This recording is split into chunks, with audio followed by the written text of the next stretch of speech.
Shirt show. All right, let's go. Shirt show! Talking shirt! Shirt show!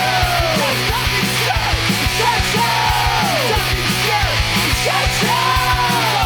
Shirt man! All right! Episode 311 of Shirt Show! We're talking with TeeJay from Pine Printshop in Colorado! Let's go! Hey guys, if you're new here, my name is Dylan. I'm the owner of Upstate Merch and the host of the Shirt Show podcast. My guest today was TeeJay Henry from Pine Printshop. He is the print engineer over there. He's an awesome dude, loves this industry. He loves it so much that he put a manual print shop in his house so that he can work his 10-hour day and then go home and play around with a manual shop at home. It's a really cool, interesting story about how he got into the industry and then his relationship with working at Pine and kind of what he bounced around from, basically like learning everything up to operating and running the press and setting up other presses to being promoted to management position and then deciding that that management position wasn't for him, which is awesome that he recognized that and really loved what he's doing. And he's working back up to that and learning and growing instead of just getting thrown into the fire. So it was a really cool story from him. Again, dedicated, awesome dude. And I would love to see what comes of him in the years to come. If you guys would like to dive deeper on these episodes, we have a newsletter that comes out every week. You can sign up by going to shirtshowofficial.com/newsletter, or there's probably a link in the description of this. It's me writing what's going on with me and the print shop and everything, but also just some industry updates. It has industry news from Printing United. It has tech tips. It has articles. It has shop hacks. It has a little bit of everything, and it's constantly evolving. So if you want to check it out, totally free, shirtshowofficial.com/newsletter. This show would not be possible without our amazing partners. Frank. It all starts with a screen. Whether it's new frames or restretches, Frank and his team do it the best. If you care about consistency, great registration, and buttery smooth prints, stop buying crappy screens and invest in the best. Learn more at graphicscreenfashion.com, greatfuckingscreens.com, or ffffrank.com. And if you are one of the people who made it out to our Super Base camp, you would see the difference between standard thread, thin thread, and why these things are important and why you would choose one over the other. Again, I say it all the time, but Frank and his team are truly the best at making screens. So this is all called screen printing for a reason. You should have the right tools for the job. So you really should go check out graphicscreenfashion.com. Let's be real. Reclaiming screens kind of sucks, but EasyWay makes it suck way less. Their line of eco-friendly chemicals and equipment are built to clean faster, work better, and save you some sanity in the washout booth. They're running a monthly giveaway right now where you can have a chance to win $250 in product credit. Head over to easyway.com/giveaway to enter today. EasyWay. It's the easiest way. We use Supra a lot and for our dip tank before it goes into our blue water. It is the best. It's awesome. It works really well, and I think you guys should check it out if you don't already. Is your art backlog piling up? Graphics Source has your back. Whether you're a one-person shop or running a large production team, Graphics can either be your full-time art department or your a la carte option for artwork separations. Be sure to check them out at graphicsource.com. I want to say this enough, like as a screen printing shop, if you are running into some steps that might be too difficult for you, or if you're overwhelmed and you have a lot of stuff you got to get through and you want to be better prepared, choose Graphics Source. Talk to those guys. They will help you get artwork separations. Again, you don't have to necessarily do the monthly subscription. You can do like, I just need this job, or this job. Like they will do that for you. Check it out. It really is an awesome tool. They're great guys. Check out Nick Wood. He will help you walk you through the whole process. SNS is that behind-the-scenes partner every shop needs. With one website, one purchase order, 14 distribution centers, and over 100 beloved brands, you can streamline your ordering and hit free freight faster than ever. SNS has 1 to 2 day shipping with the lowest error rate in the industry. Be sure to order your blanks the smart way at ssactivewear.com. For over 90 years, Stahls has been a leading choice among apparel decorators for their heat transfer materials, heat press equipment, and custom transfer services. Not only do they continue to set the bar, but they are number one in education on all things heat press. Be sure to check them out on YouTube and order your transfers, patches, and so much more at stahls.com. I can't stress enough, especially nowadays with the heat press stuff becoming so popular, and the DTF, the transfers, the screen print transfers, the patches, all these things. Stalls really does have it all, and they have the information and the technology and education behind it to really help you grow. So you should check out stalls.com for sure. Ryonet has always been that solid go-to resource for screen printers. With rock-solid supplies, deep educational resources, and a support network that has your back, Ryonet has the tools and knowledge to help you move forward. Be sure to check them out at screenprinting.com. Ryonet has some of the best people in this industry. They are 100% out to help you. Reach out to them, ask them questions, get your supplies from them if you can. They're really, honestly, just a great resource to have in your back pocket. So go to screenprinting.com and check out what they have. Bella Canvas. A lot of us have used the 3001 for forever. It's been our go-to shirt for a lot of custom orders. The very first shirt that we quote is the 3001 CVC. That is our go-to, just, hey, feeling you out shirt. You really should check out their new stuff. They have a lot of cool new products. I really like their heavyweight stuff, the garment dye. It fits me really well. It's really structured, especially for my big manly body. It makes me look good. I like how it looks. It's flattering. And it's really good around the neck, the arms, and around my tum-tum. So you should go check it out. Check out bellacanvas.com. Or if you want to get some samples, Christina can help you out. Christina at bellacanvas.com. Shoot her an email. She will get you out some samples. I really appreciate you all. Thank you very much for listening to these episodes. If there's anything you want to hear, let me know. If there's someone you could recommend to be on the show, if there's a topic you want me to tackle, hit me up. Let me know. Also, if you just want to talk shop, I'm around. Hit me up on Instagram at ShirtShowOfficial. You can do the contact page on our website, which I will see as well, shirtshowofficial.com. I would love to hear from you guys. Anyway, enjoy the episode.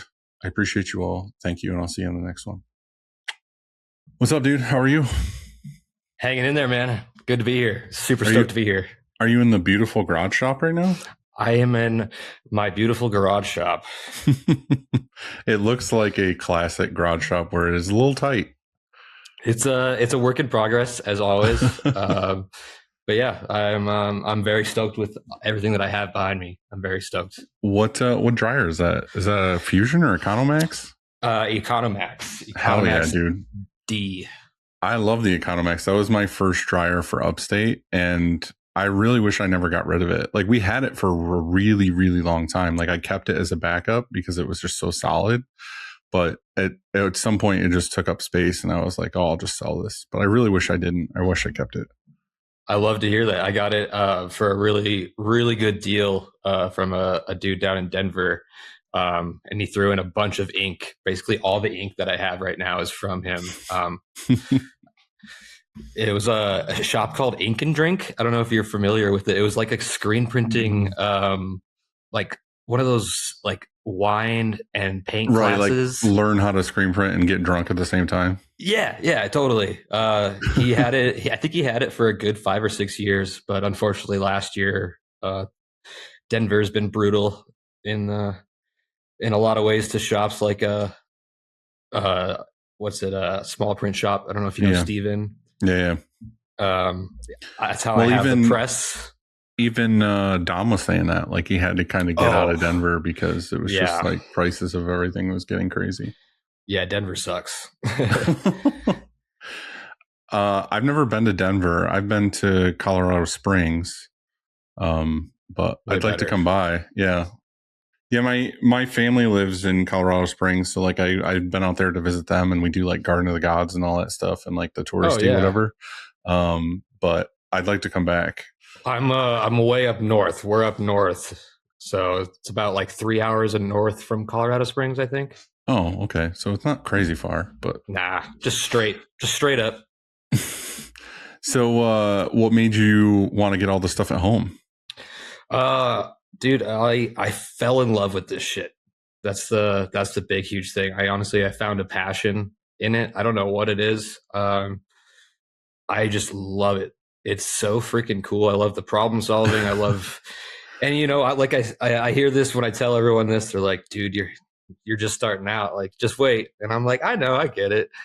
Yeah, but like, don't squash that flame, you know, of the excitement about it. It's funny to like any other industry. Say you're I don't know, whatever, and you go to work all day and you're like, you know what I should do is I should buy what I do at work all day and put it in my home garage and do that as well. I pretty much everyone at the shop at Pine that I actually work at 10 hours a day has said that to me. They're like, dude, you're crazy. And I'm like, yeah, I know, but it makes me happy. It keeps me busy, keeps me out of trouble.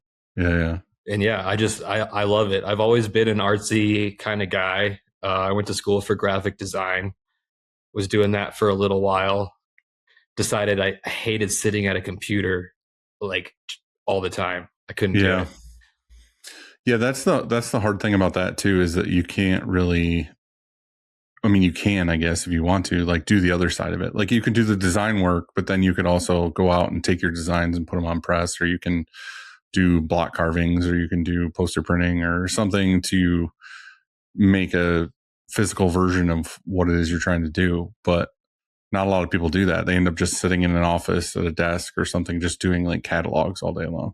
Yeah. And that was not something I was wanting to do. And so I took up screen printing the easy way, like everyone does. You know, I'm a metalhead for life. I had people in bands that needed shirts. They're like, "Oh, you design? Can you do the shirts too?" And I was just like, "Yeah, I can do that." Right. I got the cheap, the blue Amazon press, the magnet one, the one station. No, it has. I still have it. It's underneath my dryer right now. I know what you're talking about. It has the 2 springs. We have that one here. Yeah. I bought that one forever ago, and I put it on a table, and I bought from somebody, I can't remember who, I bought like a vacuum palette. So I put the vacuum palette on it, and then that's what we use for our screen printing transfers. So anytime we did tags, we just did the like one color screen printed transfers, and I just pulled down a screen, printed it on the vacuum palette, took it off, ran it through a little dryer. We had like a Vastex D100 like little dryer under the table, so it was just take it off, run it through the dryer, grab it. We got transfers ready to go. So I mean, yeah, there's I'll say this forever. You know, every press is a good press. Yeah, it works. It works great. It's totally good for that. Yes. So you bought that, and then people wanted shirts, and you found out this is difficult. Holy shit! It was very humbling. That's a word that I'm going to be using a lot in this episode. I feel is humbling. So that was, you know, going from just designing them. I went to school for graphic design. I got my graphic design certificate. I didn't get my degree, but I got my certificate. So what's the difference between a certificate and a degree? I didn't do the full 4 years. I did 2 years. And so I don't have enough. Yeah. I think 2 years is more than enough already. Like for graphic design. it was community college. You know, I'm still paying off the small student loan that it was, thankfully. I can't imagine going to, you know, up here we have CSU, which is Colorado State University, which is huge. It's like one of the biggest around the area. And I'm just like, I went to a small community college and I'm still paying off loans. So isn't it wild that you go to a school like that, or like, again, like for graphic design or something like that? I feel like it's one of those things where you can just start doing it. Like anybody that can learn like Photoshop, Illustrator, Corel, whatever it is you're doing, can go on YouTube now and just learn it and do it, or apprentice somebody, or go work at an agency or something around other designers. And like, you can just do it. Like it costs no money. Like if anything, it's just your own time, like get paid minimum wage or not get paid at all, and just be a fly on the wall, learn stuff, and then you can just do it. Yeah. Like the only reason I'm thankful for school is it gave me the structure, I think, and the separate time, being in a classroom, having that time to focus, dedicated time to do that is what I needed. I still need that to this day. If I sit down on my computer, you know, I'm going to get distracted. I'm oh shit, there's a new YouTube video out.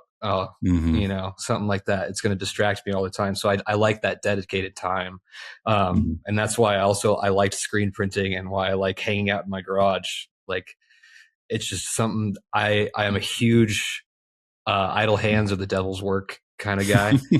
Yeah. I need to stay busy. Like if you see me moving around and stuff like that, like I'm a very jittery, I need to be doing something with my hands at all times. I use that for outdoors. Like I can't sit still. Like weekends to me are like okay, I'm not working, but I'll probably still work at home because there's projects and things I want to do. And if I don't have any of that to do, I just want to go outside. Like I want to go like work on the lawn or like pick up sticks or go on a hike or like just be, I want to touch grass and be in the sunshine. Yeah. Like I can't sit still. I need something to do at all times. So like once in a great while, I get an actual shut off day where I'm like, and usually it's when I'm sick, where it's like, cool, I can hit up my Netflix queue or something and just lay in bed all day and watch movies. Yeah. But it's really rare for me to do that. We do 410s at Pine, which is amazing. I've done that for almost 5 years now. I can't see myself doing anything else. And I always try to take at least one of those days to be just a little lazy. I have to take those one of those days to be a little lazy and just sit on the couch and do absolutely nothing. But you're also more physical. Like you're in the shop, you're running presses. Like that to me is more like, okay, you do need an actual rest day. Like for me, I say need rest, but like I'm mostly at my desk or I'm like, you know, I'm not out there running press all day.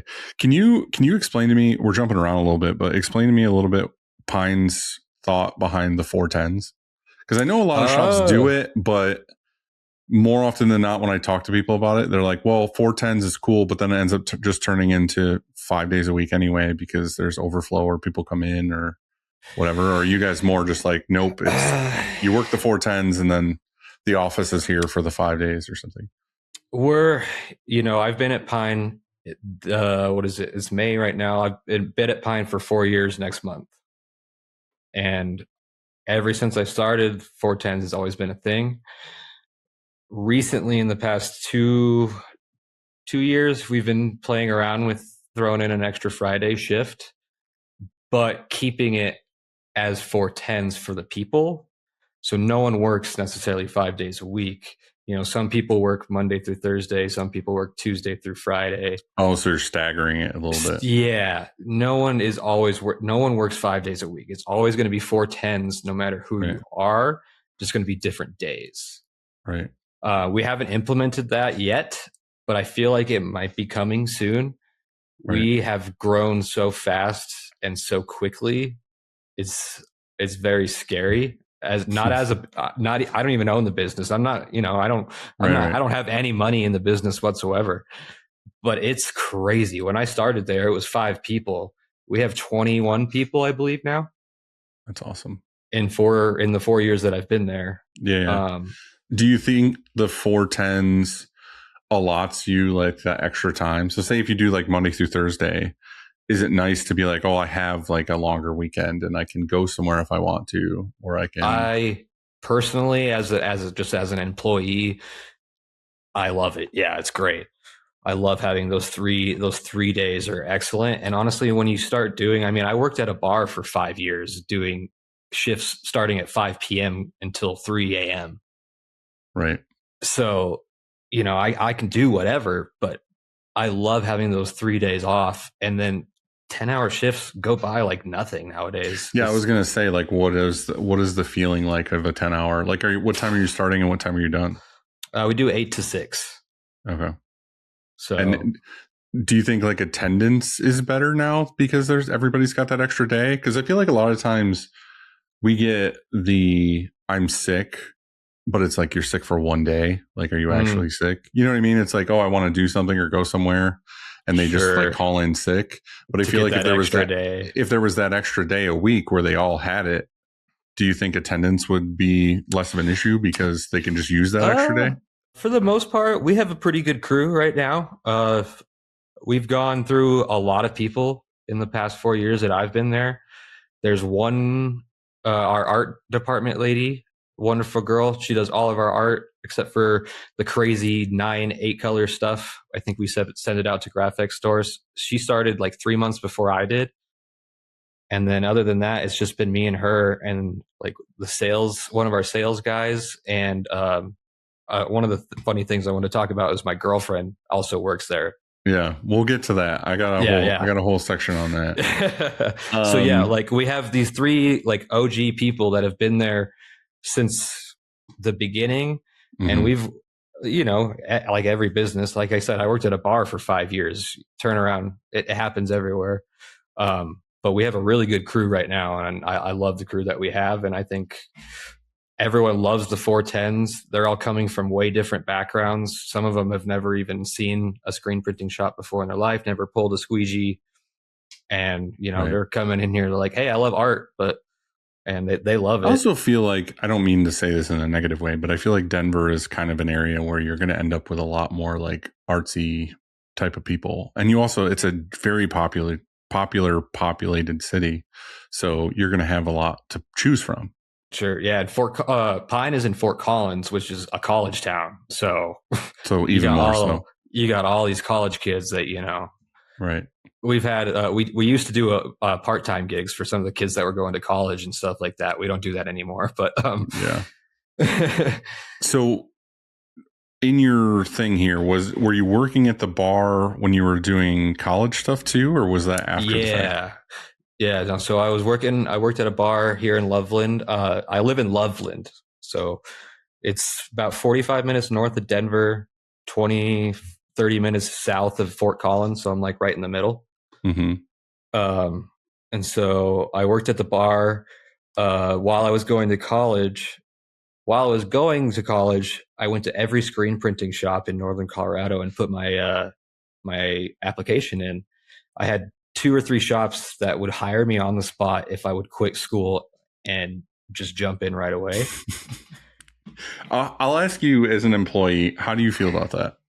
Like, how did you feel when they asked you that? Like, what was your gut reaction? Like, fuck you? Or was it like, no, I want to think about myself? I declined. At the time, I thought school was way more important. I'm 28 now. That was 6-7 years ago. I'm not that old. I'm very, very young. I'm very new to all of this. I've only been screen printing for 5 years in total, 6 years maybe, included like on my kitchen table to Pine to now. I'd say it's about 6 years. Yeah, but I mean, to be fair to your credit, like it doesn't, I don't want to say this nicely. It doesn't necessarily matter to me how long you've been printing. To me, it's more the dedication. Like it's the attitude. So like, as long as I've been following you and seeing what you're doing, you seem to be very into it and dedicated to it. And enough so obviously you have your own fucking print shop in your garage. Like to me, that is worth 10 times someone who just clocks in and clocks out and like can turn a press on or load shirts or whatever. It's like the willingness to learn and be there and like be present. And, even the little aspect of like, say I have an employee who comes in the next day of work and pulls me aside and says, I watched this video last night on like EOM or something. Like instantly you're like, oh my God, like you watched something about screen printing outside of here, like when I'm not paying you. You know what I mean? That.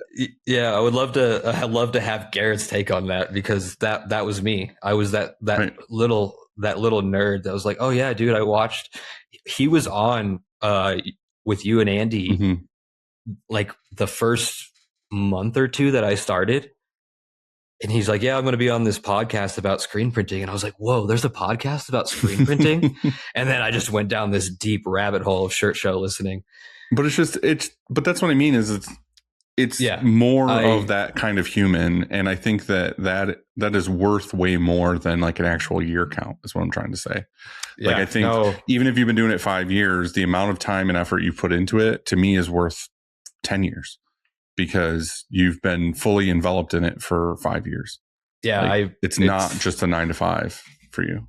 No, it's taken over my life in a very good way. Right. I don't want to make it seem, like I'm not like abandoning my family or like, not yet. Not yet. My girlfriend, she's huge, so supportive of me. My stepdad, who is he's my dad. My mom raised me all by herself up until my stepdad came along, and he became my real dad, and he's my business partner. He helped me with all of this. That's awesome. When I was like, hey man, I need an electrician to come in to get this dryer figured out. Can we get it going? That's what dads are for, man.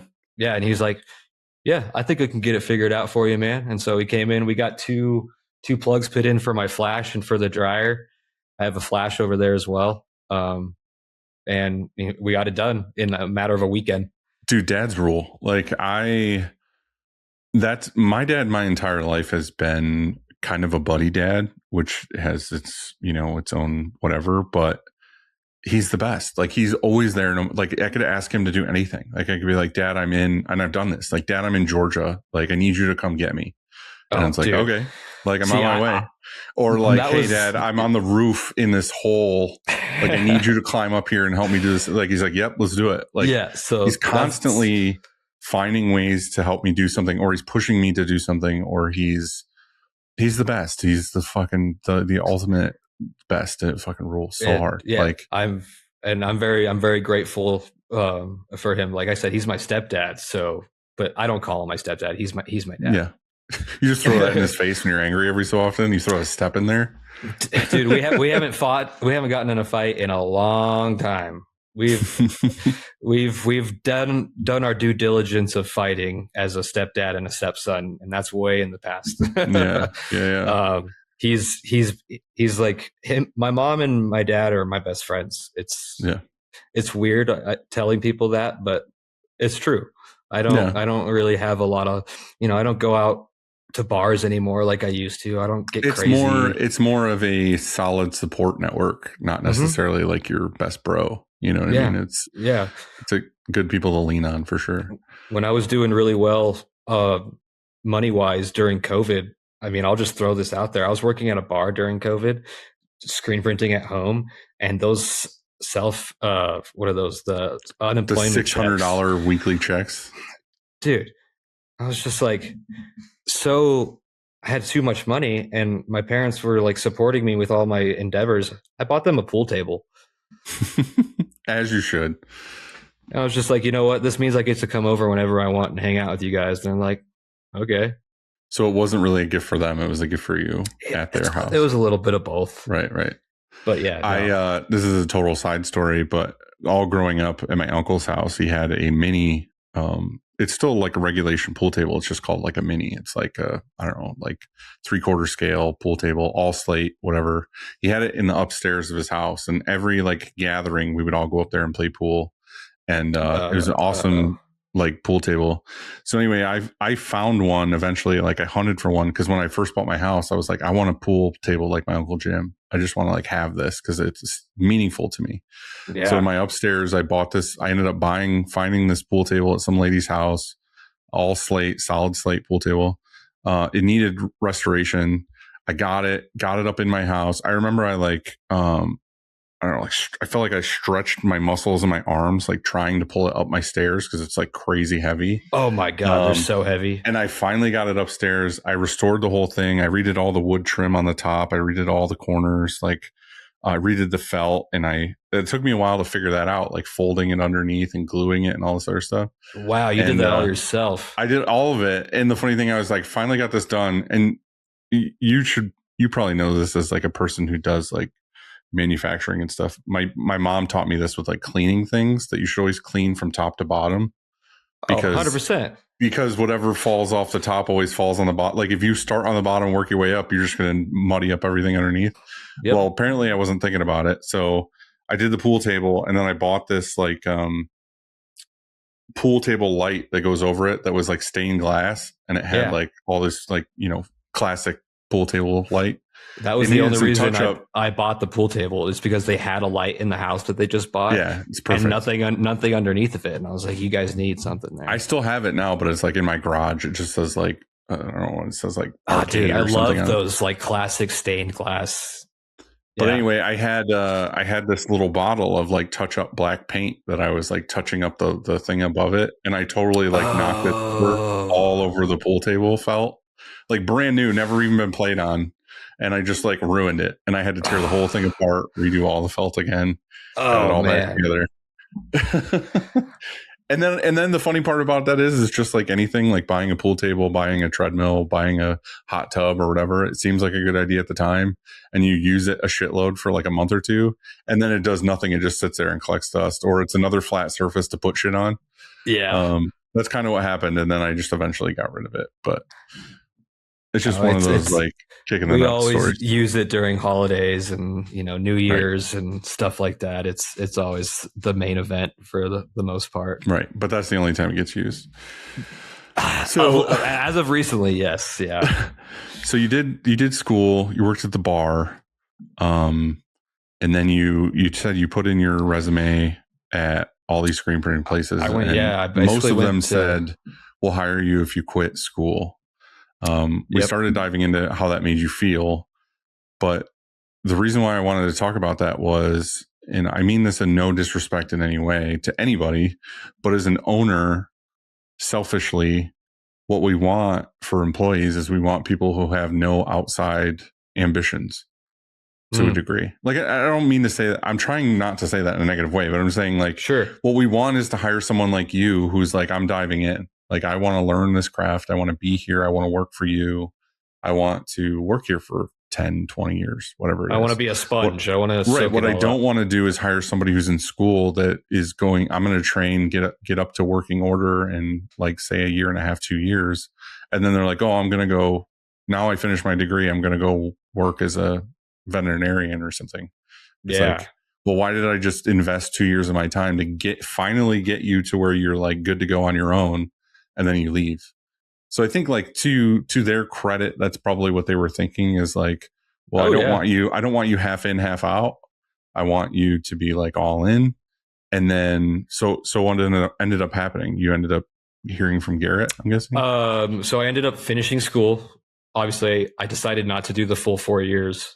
And then I was still working at this bar. I want to shout out this bar in Loveland because I do all of their stuff now, which is really cool.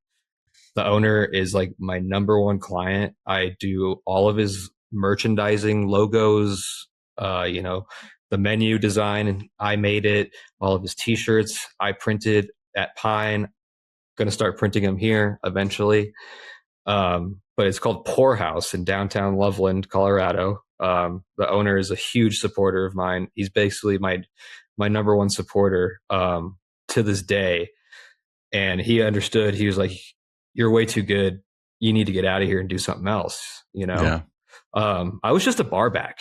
I wasn't even a server or in the kitchen or a bartender. I was just a bar back for 5 years. I was behind the scenes doing my laps. Right. And I didn't talk to anyone. I just did my stuff, and I went getting ice, cleaning glasses. Oh, dude, I did my laps. That's when I loved it because it kept me busy. Like I said, right. I if I'm standing around, something's wrong. I need to be doing something. And so he was like, you need to figure out something. And so after I finished school, I did it again. I went to every print shop in Northern Colorado. I was like, I want to print shirts. I'm trying to figure out how to do it at home. It's really fucking hard. I don't know if we can cuss on here. I think we can cuss. Yes, obviously.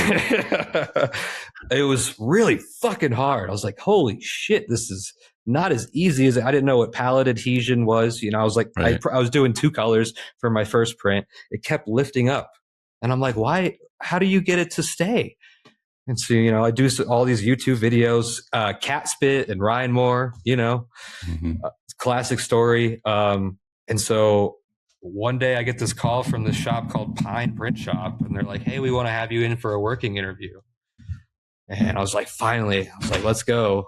And I went there for a working interview. I did a little short interview. It was like a 30-minute interview with Garrett. And he's like, come in tomorrow, meet the whole team, do, 6, 8 hours, however long you want to do. We'll pay you for your time. See how the vibes are. If you want to work here, see if we want you to work here. Right. Like I said, it was 5 people. There was 1 press operator, 1 girl in the art department, and 1 salesperson, and then Garrett. I think that was about it. And so I was just, helping the press operator for that day. They just got done setting up a huge 3-color bandana, which on the small little press that we have to do stuff like that now seems crazy. And they go, hey, can you go clean the screen? And when I was taught to clean the screen before that, it means take it to the back to the washroom and clean it. We're using water-based ink. They meant like wipe it down, clean the stencil, because they just got it in reg. So what did I do? You took it down? I unclicked it from the thing and I took it back to the washroom after they just worked an hour and a half to get it in reg. First day, not even a hired. It was just a working interview. Somehow I still got the job. Well, to be fair, like it's a very vague statement to say to clean the screen. From the before that, they'll say to this day that's their fault for sure. I'm on your side for this. They will say to this day they were like, yeah, we fucked up. Yeah, that was not smart. I love telling that story though because it was my first day working with an automatic press. Doing this for fucking real, and I was just like, wow, right. This is really cool. I fell in love with it. I got hired and I've been there it'll be 4 years next month. That's awesome, man. So, and I'm glad you found a place, and you found a great place too. Like Garrett's great. Pine's inspiring. Like they have a lot going on. He's great, man. And it's crazy because he trained me and now I have to train everyone else. And so like, it's hard coming from the owner that trained me, and I'm not the owner, but I have the same owner mentality because right. I am just as passionate as if it was my business. Right. Well, that's why he entrusted you to do so. Yeah. I'm eternally grateful for that, man. I love him to death. We've definitely bashed our heads a couple of times as any shop owner and press operator But that also means that you care too. You know what I mean? Yeah. Like if you didn't care or if you weren't passionate about it, you would just be like, fine, fuck it. Exactly. And there was a point there where I was like, dude, I think I care too much, man. I was like, this isn't my business. Like, that's what's going on in my head. I'm going 100 miles per hour as well. I can't imagine what he's going through as a business owner. Plus he just had a child within the last 2 years. But that's also, to be fair, I've ran into that before too. Like Bill super cares about everything, like he'll carry it home. He'll think about it. He'll, stress about stuff like that. And to be fair, it's our lives. Like this is what we do. Like if you see yourself at a place where you don't plan on leaving and this is your career now, this is where you're going to be, like, obviously it's important to you. Yeah. Like, why wouldn't you take it seriously? Why wouldn't you care about the way things are done or the people around you or whatever? So again, it just shows the dedication, and it's not just a clock in, clock out situation. So Garrett brought you on, and then you just, what was your first role there? What was it like? Under dryer with any screens? What was the introductory role? That's a super fun story. So for the first, I want to say like 6 to 8 months, I did reclaim for the first 5 hours of the day, and then I was a print hand right. for the next 5 hours. So I'd come in, I'd do reclaim, and then after lunch, I'd come in and help out with the press. We had one press at the time, one dryer, one little sewing machine, and one heat press. Were you just like pulling shirts, tear down setups, getting just helping the main press operator, just pulling shirts, learning, how to set up a print, how to load a screen, load the squeegees, get it in reg, make sure How long did it take from you to go from that role to operating the press? I want to say a little less than a year. Like I said, 6 to 8 months, and then he threw me on press as an operator with the other operator. Like we kind of reversed, Right. You just like see what you can do. And oh man, I just fell in love with like regging and like getting stuff lined up and seeing it come to life. I was like, oh, this is so fucking cool. It's good that you like that part of it, because that's the part that is the difficult part and what most people don't like. They're like, I just like running it. But no, to this day, I love setting up a print, and that's what I think Garrett has also realized that I'm really good at. Because if there's an 8, 9 color, 10 color print, I'm sorry, but I'm setting it up. Right. You want to be the one to get it to where it's sweet and where it needs to be. I will have someone else load the shirts, pull the shirts, but I will set it up and I will monitor all the screens the whole time it's running. Well, this goes to another thing that I kind of wanted to talk about, but I think that's like one of the most important roles in a shop is getting someone like you to just be the part of the pod that sets jobs up.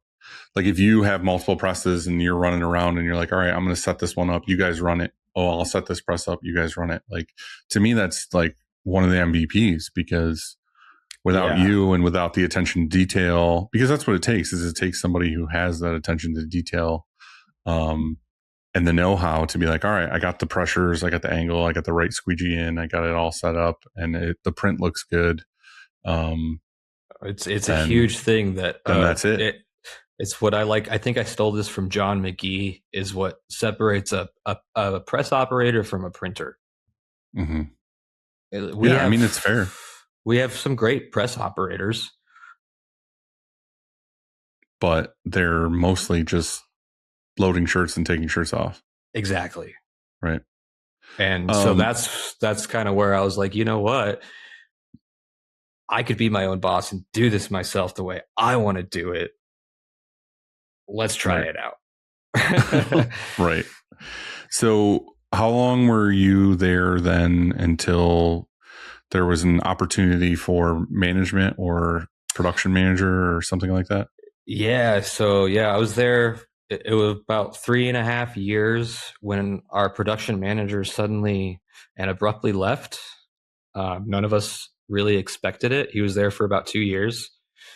Shout out to him. I love him to death. I still text him to this day. He's a crazy ass dude.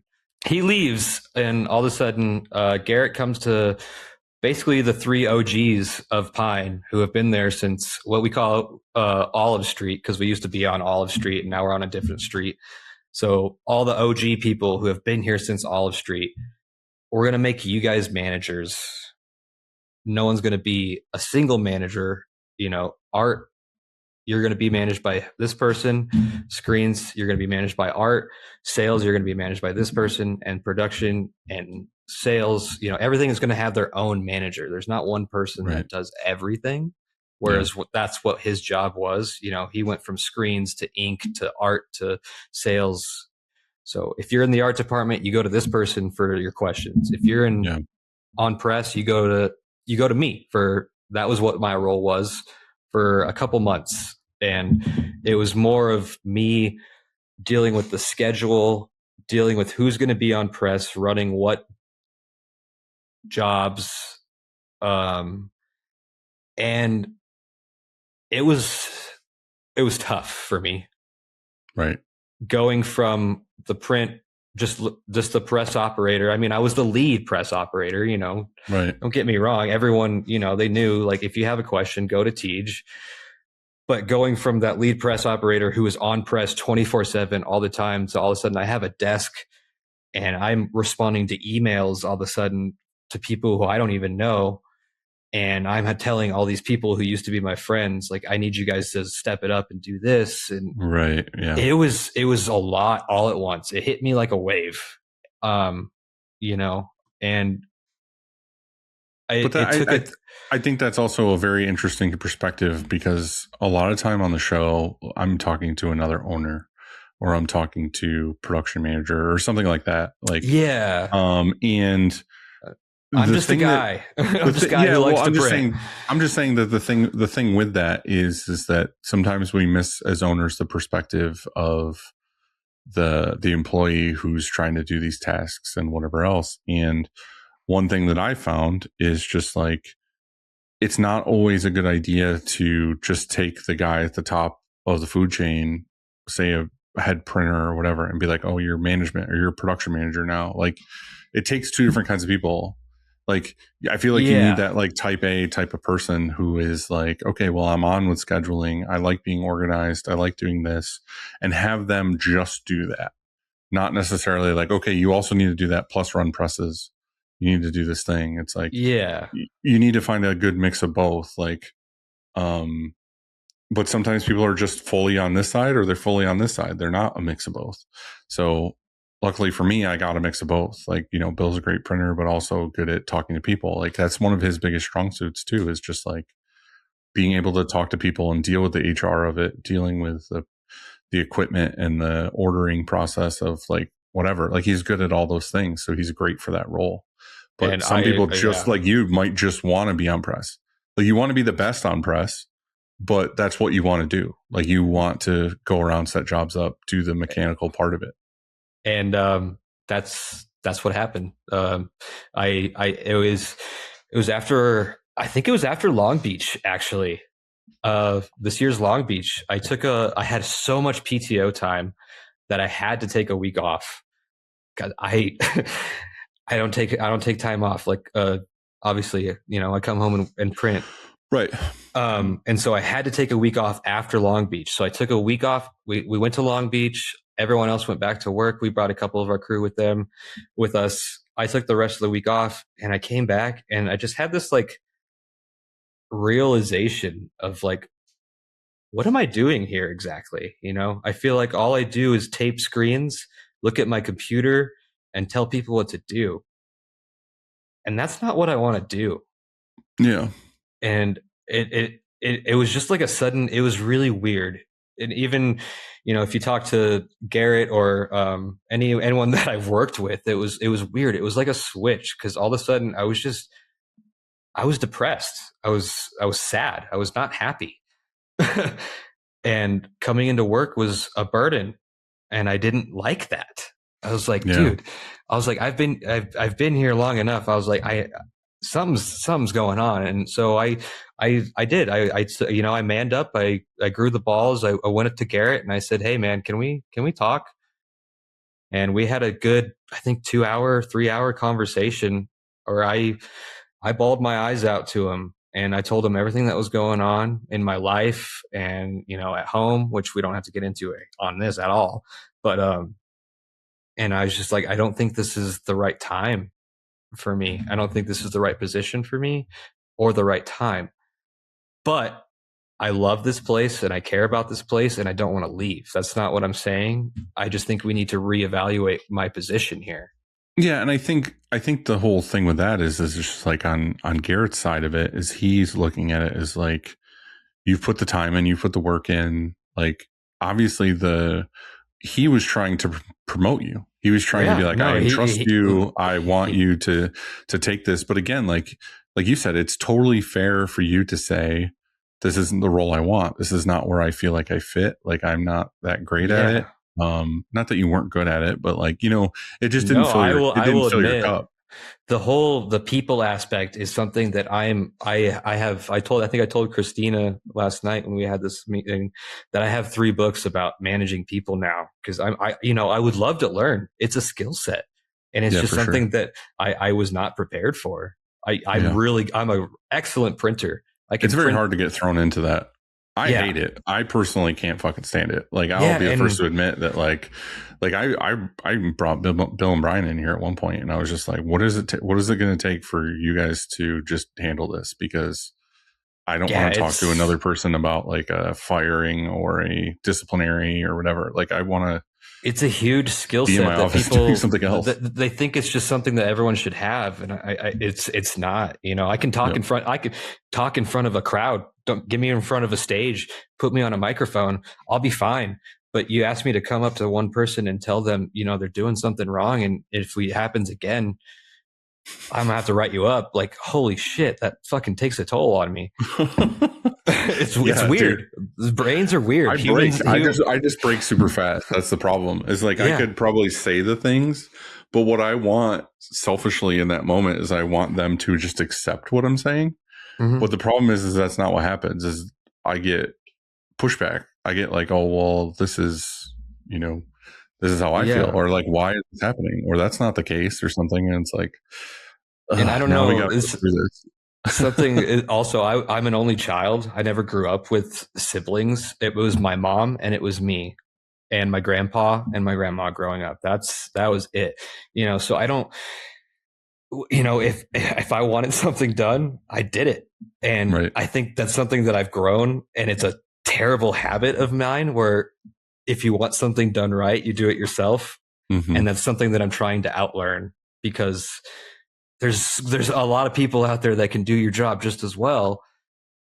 I mean, that's the whole key of management is like you need to delegate and you need to entrust the people that you're talking to do things. And I'll be honest, this happened very recently, and I'm still learning. Like I'm sure you're always learning. It's like screen printing. It's something you're never a master at. Oh, for sure, 100%. Yeah. And what's funny is you've already said it a couple of times. You were like, "Oh, if a 9 color comes through here, like get the fuck out of my way." Like I'm setting it up.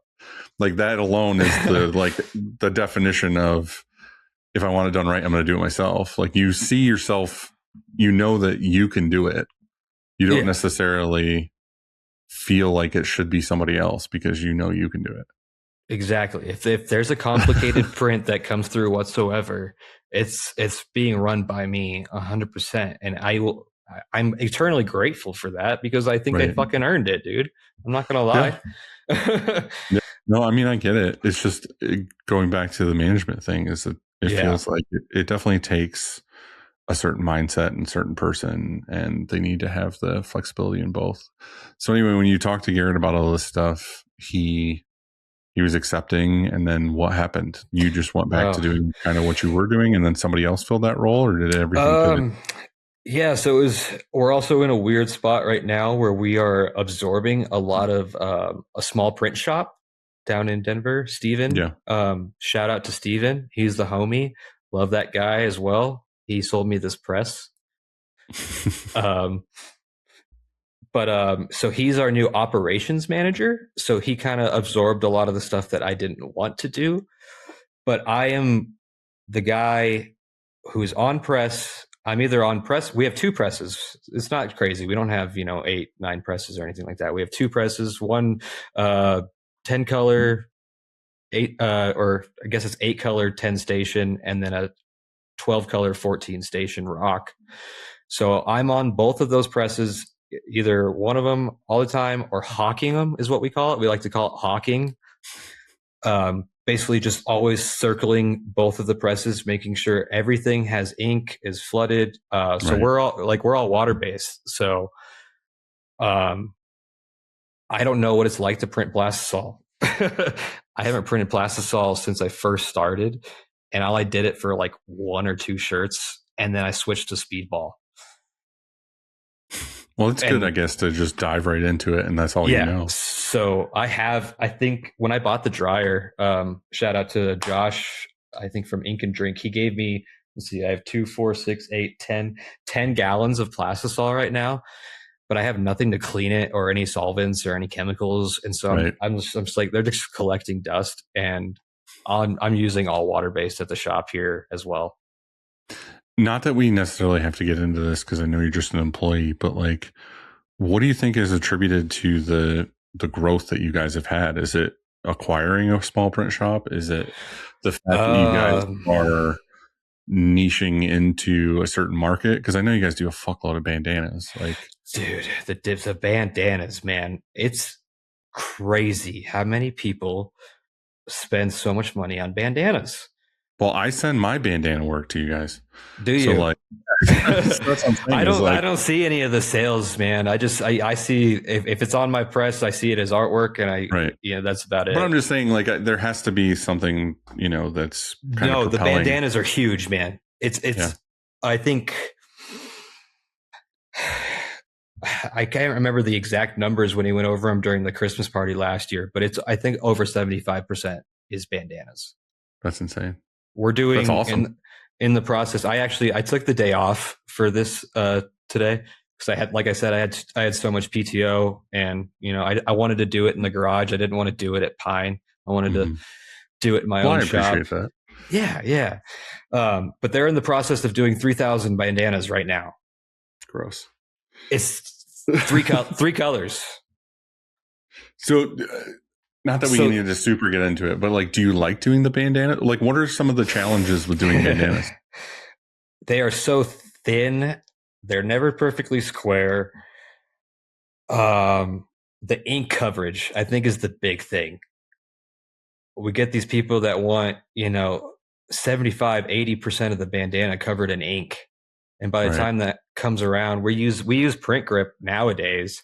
Back when I first started, we were just using palette tape with water-based glue. And then we would try to get it as close to the edge of the bandana, but then still when the screen came down, you hear that terrible like ripping. Yeah. So we switched to print grip and we made it exactly the same size as the bandanas. Yeah, super smart. But then every once in a while, you get those bandanas that aren't perfectly square and it hits that print grip and it just rips. It doesn't do anything to the screen, thank God, unless you print Sometimes a whole print grip. Oh, bro, a 22 by 22 print grip with a 36 by 36 screen on it. Been there. Yeah. But yeah, so that's helped a lot. But like, it's a lot of ink, and we do big numbers nowadays. When I first started, we were doing 500, 750. We're doing 5,000. 9,000, 3,000. Right.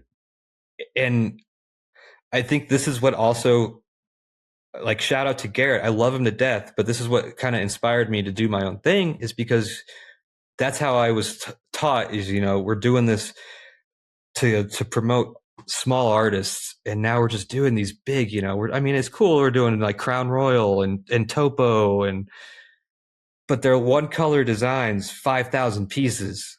Hey, I would take a one color over some complicated 10 color 5,000 piece thing. I was listening to the guys that do the tattoo shirts the other day. Yeah. Oh my God, I love their take on it. I love his take on it because I'm the same way. I'm not a good separator at all. That's my next learning curve is getting into the nitty gritty of seps and getting. I use Pine to make all my screens here right now. I don't have anything. I'll be honest. Garrett's let me use his CTS, which is really cool.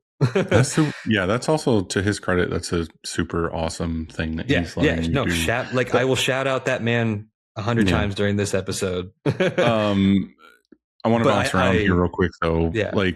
With you deciding to do, say, a home base project shop or whatever, is the goal to print for customers, or is it to just do your own stuff, your own projects here and there? So I'm doing a little bit of both, actually. I had a client and it went south. I fucked up in a lot of ways. They're still really good friends of mine. How did you fuck up? Bro, I don't know how long we have. I don't know. It's only been. I don't want to take up a whole lot of time. Dude, I don't need a ton of it. Just give me the cliff notes. Basically, it was a brewery here near in town, literally 5 minutes away. I could walk to them. I was at one of their events, and somehow it mentioned that I just bought this press, just got this dryer. They heard that. I gave them my email. And next day, all of a sudden, I get this email. They're like, we want 100, and I think it was 100 shirts for this upcoming festival. It's called Pickle Fest. They're doing all pickle beers and stuff like that. So they sent me the art. I was like, okay, we can talk about this. I met with them in person. I told them, this is my first client. This is what I do. I work at this print shop. If you want to go through Pine, we can go through Pine. And they're like, no, we want to go through you. We want to support you. And I'm like, all right, well, I haven't printed anything except, my own TeeJay the Squeege one color stuff. And they're like, that's cool. Let's go. And so I was like, all right, I got 4 screens made from Pine. I mixed all this ink. I got a sample print done, 4 screens. It was a 4-color design on the front, 2 colors on the back, HSA white with 3 top colors, all manually printed on that bad boy right there. I printed them a sample. I brought them to it. They loved it. They gave me the shirts. They provided the shirts. I was getting ready to print, and then I got a phone call that they found somewhere else that was going to do it cheaper. What? How? That's so frustrating. I don't understand people. I didn't take any deposit. You fought them to not do this order. You were like, hey, Pine can do this. Are you sure you want to work with me? I'm fresh. They're like, no, we want to support you. And then you get it all ready and they go with somebody else. Yeah, I literally had the shirts in hand. So who hates you? Apparently this Pickle Fest, and to I'll be honest, I love this brewery. That's why I still love them. They're good friends. The Pickle Fest that they had was way bigger than they expected. Last year, it took place in their brewery, in their tap room, and they have like a little backyard. This year, it was the whole like downtown 4th Street, like literally a whole block. And like it was insane. And I think they just didn't expect how crazy it was going to be. And so, they went to a shop that has, I know the shop that they went to. I'm not going to say the name. It's not Pine, of course. They went to a cheap shop here. It has 2 autos. I think they buy their ink off of Amazon. Because when I went there, I went to the event. You know me. I'm that guy. You I went picked it to apart. Oh, bro, I fucking hate pickles, dude. But I went to this event. That's what's funny about this too, is I hate pickles. I was not expecting that comment.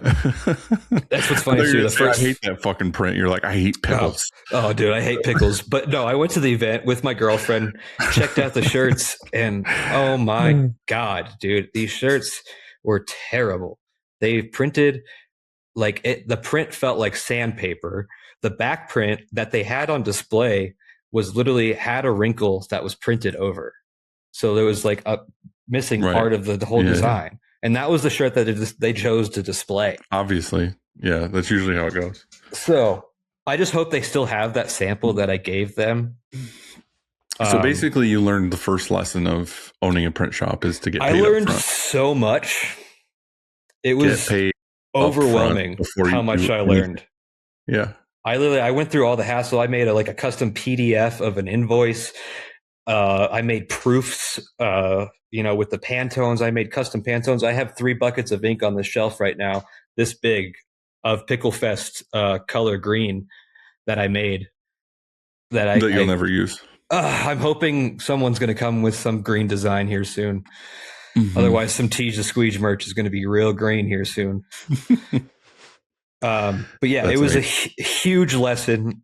But now, so I'm actually in talks with a tattoo shop here in town that I get tattooed at a lot.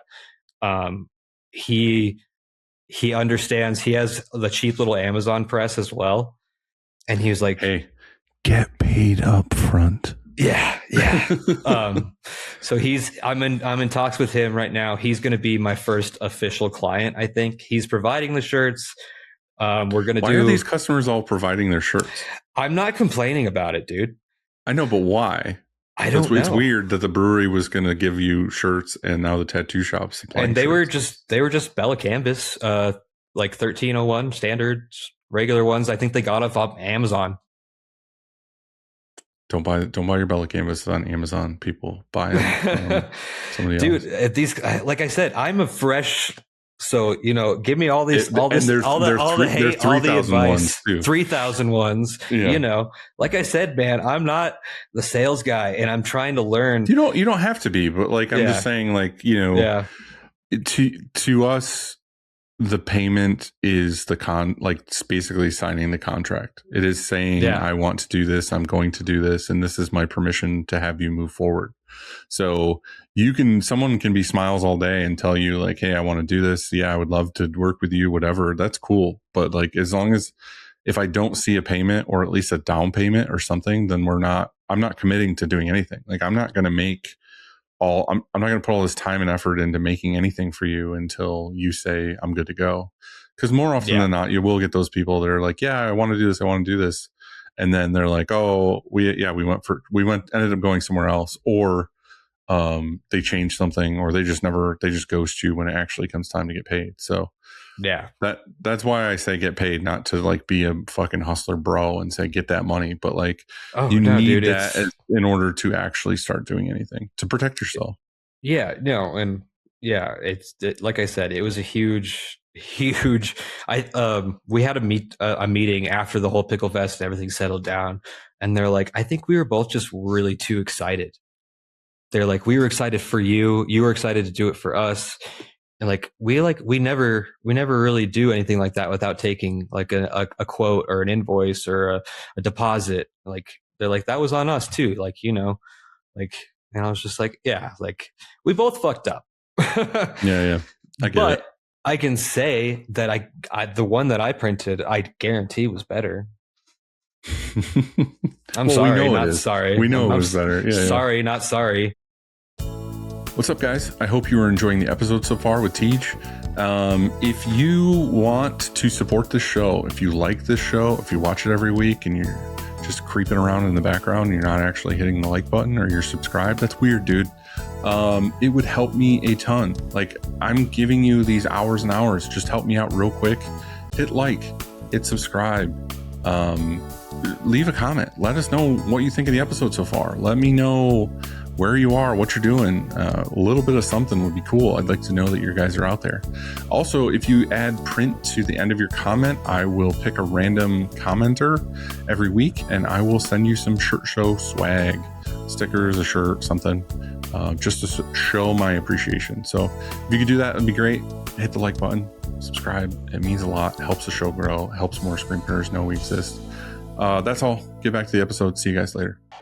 So I know Garrett's being like ultra gracious and nice and letting you do this and whatever, but like the hard part for me is that you're both going to at some point survive off of local clientele. So like, how does that work? Like, it's weird for you to be like, for me, if I was an owner and I had somebody here who wanted to screen print from home, I'd be like, yeah, but like once we started doing work, like, because then I'd be like, well, how did you get that client? Or like, did you talk them out of coming here? Like, how did this work? Sure. Or, you know what I mean? It's a weird boundary. Like, I get if you're like, okay, this is the tattoo shop that I'm buddies with that I go to all the time, I'd be like, all right, yeah, that makes sense. Like, that's your thing. But as soon as it goes out of the friendship zone into, oh, you got a client that's local that we could have easily gotten, like you had no connection to other than you got their business. That's where it's like a conflict. So how do you think that's going to go? Or have you even had to deal with that yet? Or I haven't dealt with that yet because I'm just doing, like, right now I'm just doing TeeJay the Squeege merch. Right. And then the tattoo thing is the only other thing I have lined up is the dude that I just got tattooed by, like a month ago. But I'm trying to be that guy that will do the 10 to 15 to 20 shirts for the local ma and pa shop. Or you're more the, how do I say this? Like, you're the available one when, like, say the tattoo shop, you do work for the tattoo shop and then they refer you to a buddy of theirs. You didn't hunt for that other buddy.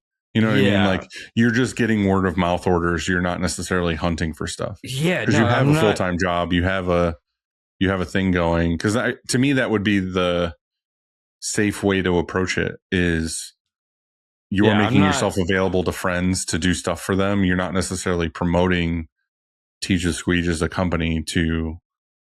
You're not handing out flyers, going door to door, looking for stuff in Pine Town. No, and plus, I live 30 minutes away. Like, I live in Loveland, whereas Pine's in Fort Collins, and they have these huge clients in Fort Collins. Whereas Loveland's a very small town. Right.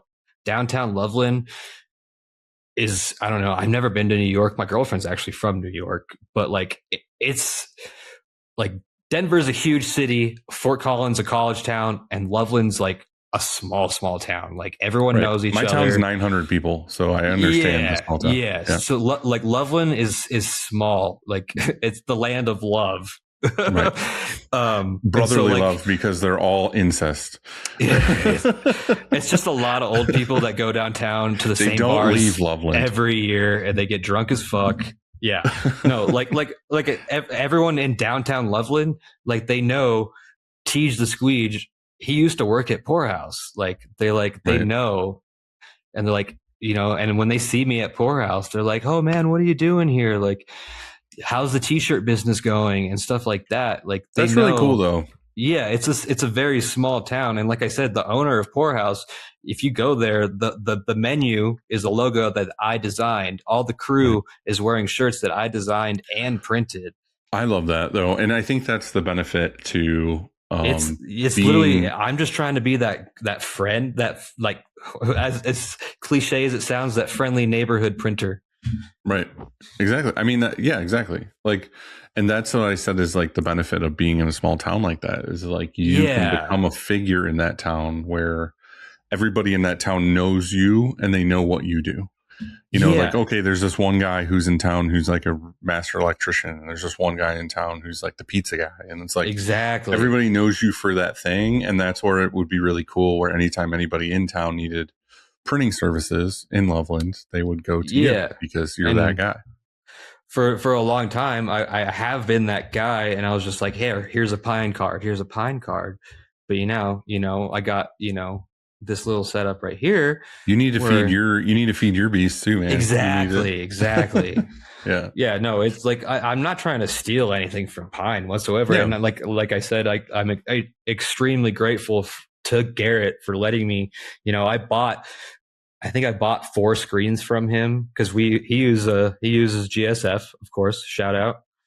Oh yeah, obviously. Duh. So I just bought screens from him. Say, hey, can I image them on my own time and bring them home, print with them, and then when I'm done, I go home. I bring them back to the shop. I reclaim them, and those are my 4 screens that I just personally own. I'm like leasing the screens in a way. It's on a paper print program through Pine. It's 25 cents a pull.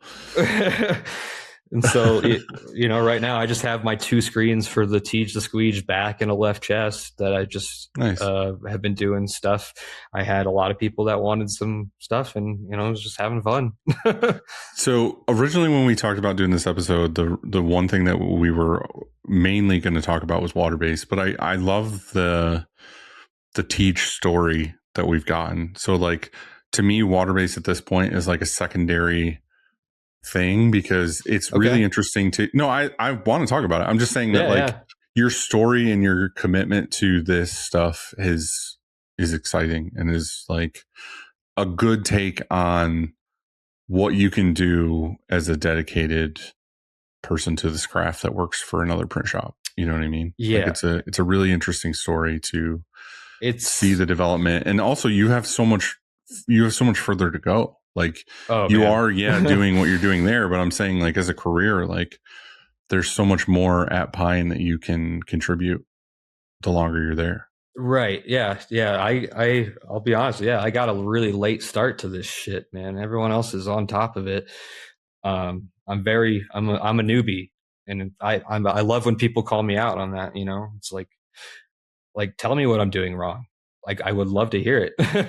Well, to be fair, we've talked about in this, I get both sides, but like, to be fair, I get, it's like what we talked about earlier, like the amount of dedication you put to it. Yeah. And I've seen you at events. I've seen you at, education things or trade show things or whatever. And it's like, you could have that guy who's like, I've been printing for 40 years and I've been whatever. And it's like, you never left your garage print shop or your whatever shop you're working at. You never dove into a new educational resource to learn new techniques or new anything. You're just printing with the same ink you've been printing with for 20 years. You probably got the same squeegees you've had for 20 years. Like you're just doing, I'm not saying this is everybody, but there's a lot of those kinds of people that are just like, I know whatever. And they're like, okay, set up a job. And they got out that mallet and they're like registering job with a hammer. Like, I understand you've been doing this for 40 years, but like, it doesn't necessarily mean that you're up with how things work now. Yeah. Like you're still living in how things were printed 40 years ago. Yeah. Like, I try to go to every event that I can, dude. Like I love those events. That's like my Disneyland. Yeah. The shirt show happy hour. The first year I went at ISS, when Garrett sent us, I think it was 2022. I was just in awe. I was like, holy shit, there's this many people that are like doing the same shit, but in a different way. Yeah, and it's awesome. I'm like, wow, this community is huge. And that's when I talked to my dad, I talked to Garrett. I'm like, I think I want to start like a little Instagram page. Like, let's see what happens. And dude, it's blown up. I'm trying to get to 1,000 followers so I can go live. Apparently you can't go live if you don't have 1,000 followers. That didn't used to be a thing. I think I think the dedication and the passion for it is great, especially with doing something different. Like there can be people like say me or whatever who shows off screen printing and it's like, oh, it might just be a normal print or a plastel print or whatever. But to be like, no, we're doing 4-color on a bandana and water base, and we're doing this. It's like, it's different content that's not the norm all the time. So I think you being able to show that stuff off and be a face for the company and be, I think it's really good. I think it's awesome. Again, like I tried to tell you that when I saw you at the happy hour thing or whatever. It's just like, yeah, dude, I like what you're doing. Like I watch it. I like it. Give me more. Like, do that. And it's dude. I'll shout out to the content creators because fuck, it's hard just making a video about like what you're already doing. It's tough. And then there's the self-doubt and the imposter syndrome and everything else that comes along with putting yourself out there. And then there's the 60-year-old dudes who've been doing it forever who like to chime in and tell you you're a fucking moron. The keyboard warriors, man. Mm-hmm. They come out at night. Early in the morning when their mom brings them breakfast. Totally. So let's talk about the water-based aspect. I know Pine is very water-based, whatever. Yep. And you haven't done a lot of plastisol, but like, what are you seeing, especially in today's day and age? Kind of, obviously, it's setting you guys apart to a degree of why you would go here versus somewhere else. Like, tell me about your experience with water-based and why people should maybe dive into it a little more. Dude, it's a challenge for sure, but I love it. Like overall, just in the end, the overall hand feel is just so cool. Like, I mean, I have a whole stack of old school like Hot Topic metal shirts that I'm gonna frame. I'm trying to like build like a frame and hang up all these old school Hot Topic shirts that I have from back in the day when I was a teenager. And, you know, they're all cracking and, you know, that's cool. But like, I think the new age soft HSA discharge, you know, it's terrible to breathe.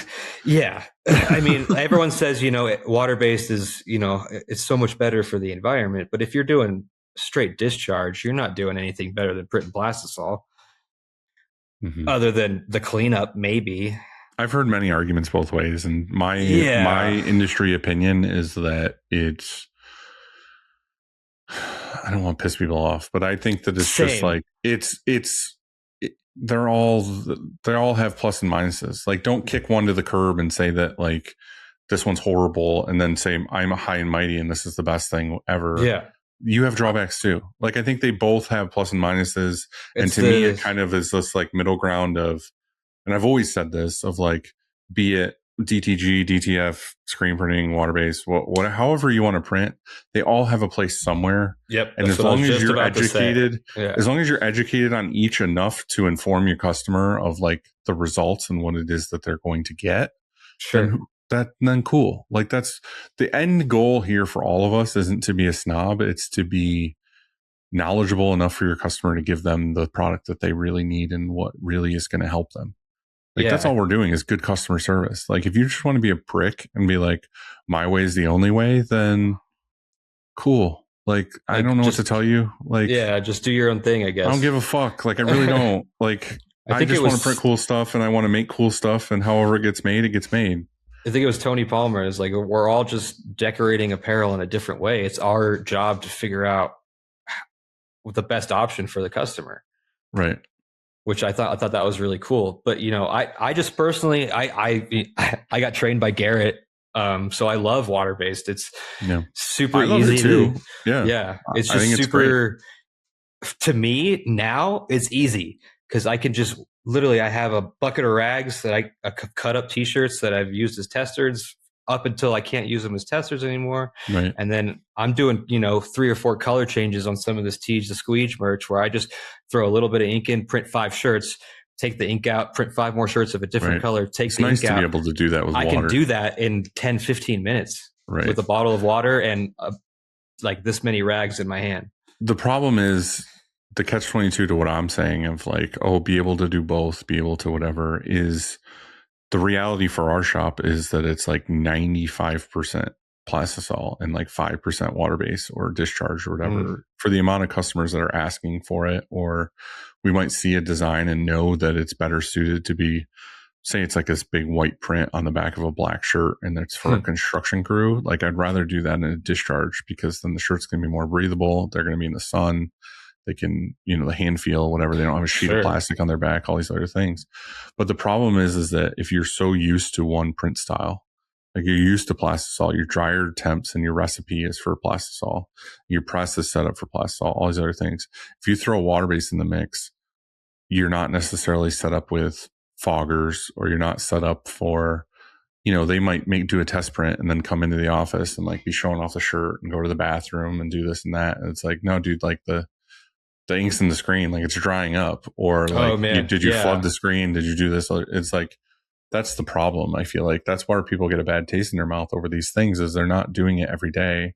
And that's the benefit that you have, is like, you're super used to it. Like, every job is going to be, every single job, it's going to be flooded. And then this is the care that we need to take into this. This is how we mix. This is how we waste it. This is the way we work at Pine is if you're not printing in the next two minutes, in the next 120 seconds, you need to clean that screen with water and a rag. And if it's not flooded, even if you leave it flooded for 5 minutes, if it's HSA in Colorado and it's 2 p.m., as soon as you go to print, it's just concrete. But it's also the pallet temp too. Like if the pallets were hot and it's underneath your screen, like you've already just cooked that screen. The water. There's so many there's too many variables in our industry already. Right. And then you throw water based in there, and it's just like I love the challenge though. I think it's super fun. And like you said, I don't know any different. It's almost like how I was raised. Right. No, for real. And I think that's a good thing. I think that getting thrown into that it's good. It's impressive. I do think, on all honesty, that shops that strictly do water base have a benefit, like a large benefit in our industry too, to be like, yeah, I mean, you can't put plastisol on those thin bandanas. Right. But also you can sell that. Like you can be like, well, this is the hand feel of our prints. This is the benefit of this. There's a lot of people out there who are looking for it. You know what I mean? We get calls all the time where like, I want to do this in a water base, or I want to do this in discharge or whatever. And it's like, okay, we can do that. But like, if you didn't do that, say we just did plastisol, we had that customer call and say, we want to do water based discharge, whatever. We would have to say no. We'd have to say, well, how about plastisol? To me, that's the equivalent of going to a restaurant and asking for a Coke and they say, is Pepsi okay? Like, it's like, is Monopoly money okay? Right. And it's like, no. And I will not drink Pepsi. So I will tell them straight up, like, okay, I will have iced tea. Coke for life, bro. Fuck Pepsi. 100%. Yeah, fuck Pepsi right in the ass. I love that. I fucking hate Pepsi. But that's what I'm saying. To people who want water base, that is the equivalent, I feel like. It's like, no, I want this. I'm used to this. I like the hand feel. We have a YouTuber who I think we amazed him with the water-based feel. And he's been coming back to us ever since. We do a print for him every month. It's always 8-9 colors. Right. And plus, like you said, like the high volume of bandanas you guys do, you have to do in water based. Like you wouldn't never want to do, I don't want to say never, but like you don't necessarily want to do bandanas in plastisol, because the whole point of a bandana is to put it on your face and be breathable, or on your head, right? Like around your neck. I don't know what all these people are doing with all these bandanas, man, but I like it. I'm glad that bandanas are a thing. Like, dude, it's crazy. Yeah. We've thought about doing it. I bought the pallets forever ago. I just never like dove into it. But again, Garrett full sent. We had the one press with the 10 pallets, and then he got 14 more pallets for the bigger press. Well, yeah, if you're fucking doing that many bandanas, hell yeah. There's some days where we are running the same job on both presses, just bandanas. Yeah, it's brutal. Me and Garrett talked a long time ago about bandanas, and basically anytime I get a customer now who asks for bandanas, I just quote it out to you guys and send it to you. I mean, dude, I won't lie to you, we're fucking good at it. No, I agree. That's why I send them to you. I I would rather send it to you guys and get it done right than to have it be a project for us. You know what I mean? Like, we can do it, but we would have to like set up for it and tweak it, and it's not in your normal wheelhouse. You have to. I get in so much trouble because our quality control, she also does like second looks and stuff, and she's like, "Do you think we can print this?" And I'm like, "I think we could." Oh yeah, we could do that. Yeah. And then she shows it to Garrett, and he's like, "No, we're not doing that. We would have to do this and this and this." And I'm like, "But yeah, we could do it though." Could do it is something you're going to learn. Yeah. With having your own thing is a red flag, and is what you're going to do is you're going to do it, and you're going to put more time and money into it than you needed to, and you're going to lose money. That's what could do it means. And that's where I say we could print bandanas. We are just not normally set up and equipped for it in a day-to-day workspace. That's where you get burned, is because what's going to happen in our could do scenario is we're going to spend 5 times the amount of time on it we should have. Mm-hmm. We're going to mess something up. We're going to have to reorder a certain amount of bandanas. Yep. And the job is going to be in a negative because we made no money because it took us 5x what it normally would have and everything else. What I would rather do is get a quote from you guys, make a couple bucks on it, and know it was done right in the first place. Hell yeah, brother. Like, in reality, that's the truth of it, is like, I would rather do that and keep the client, because their client isn't always ordering bandanas. Sure. They're just ordering bandanas, and then they're going to order shirts and everything else. Like, I'd rather it's very niche, but it's crazy how much we do. Right.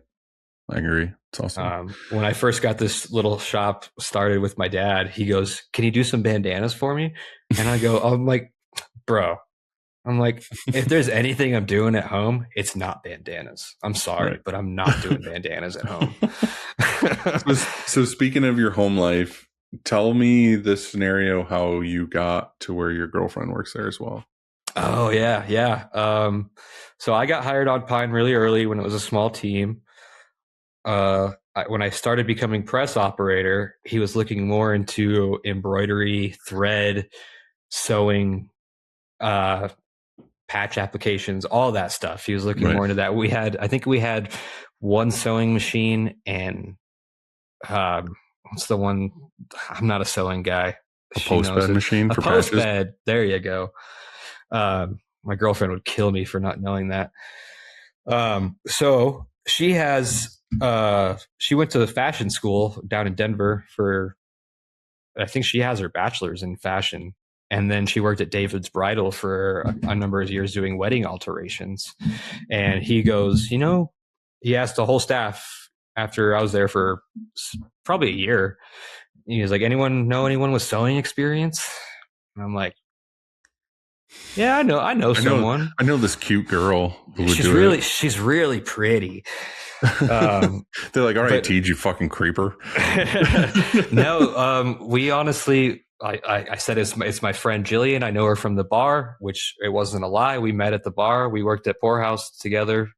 That's how we met. We weren't living together at the time, but we were dating, and I got her the job.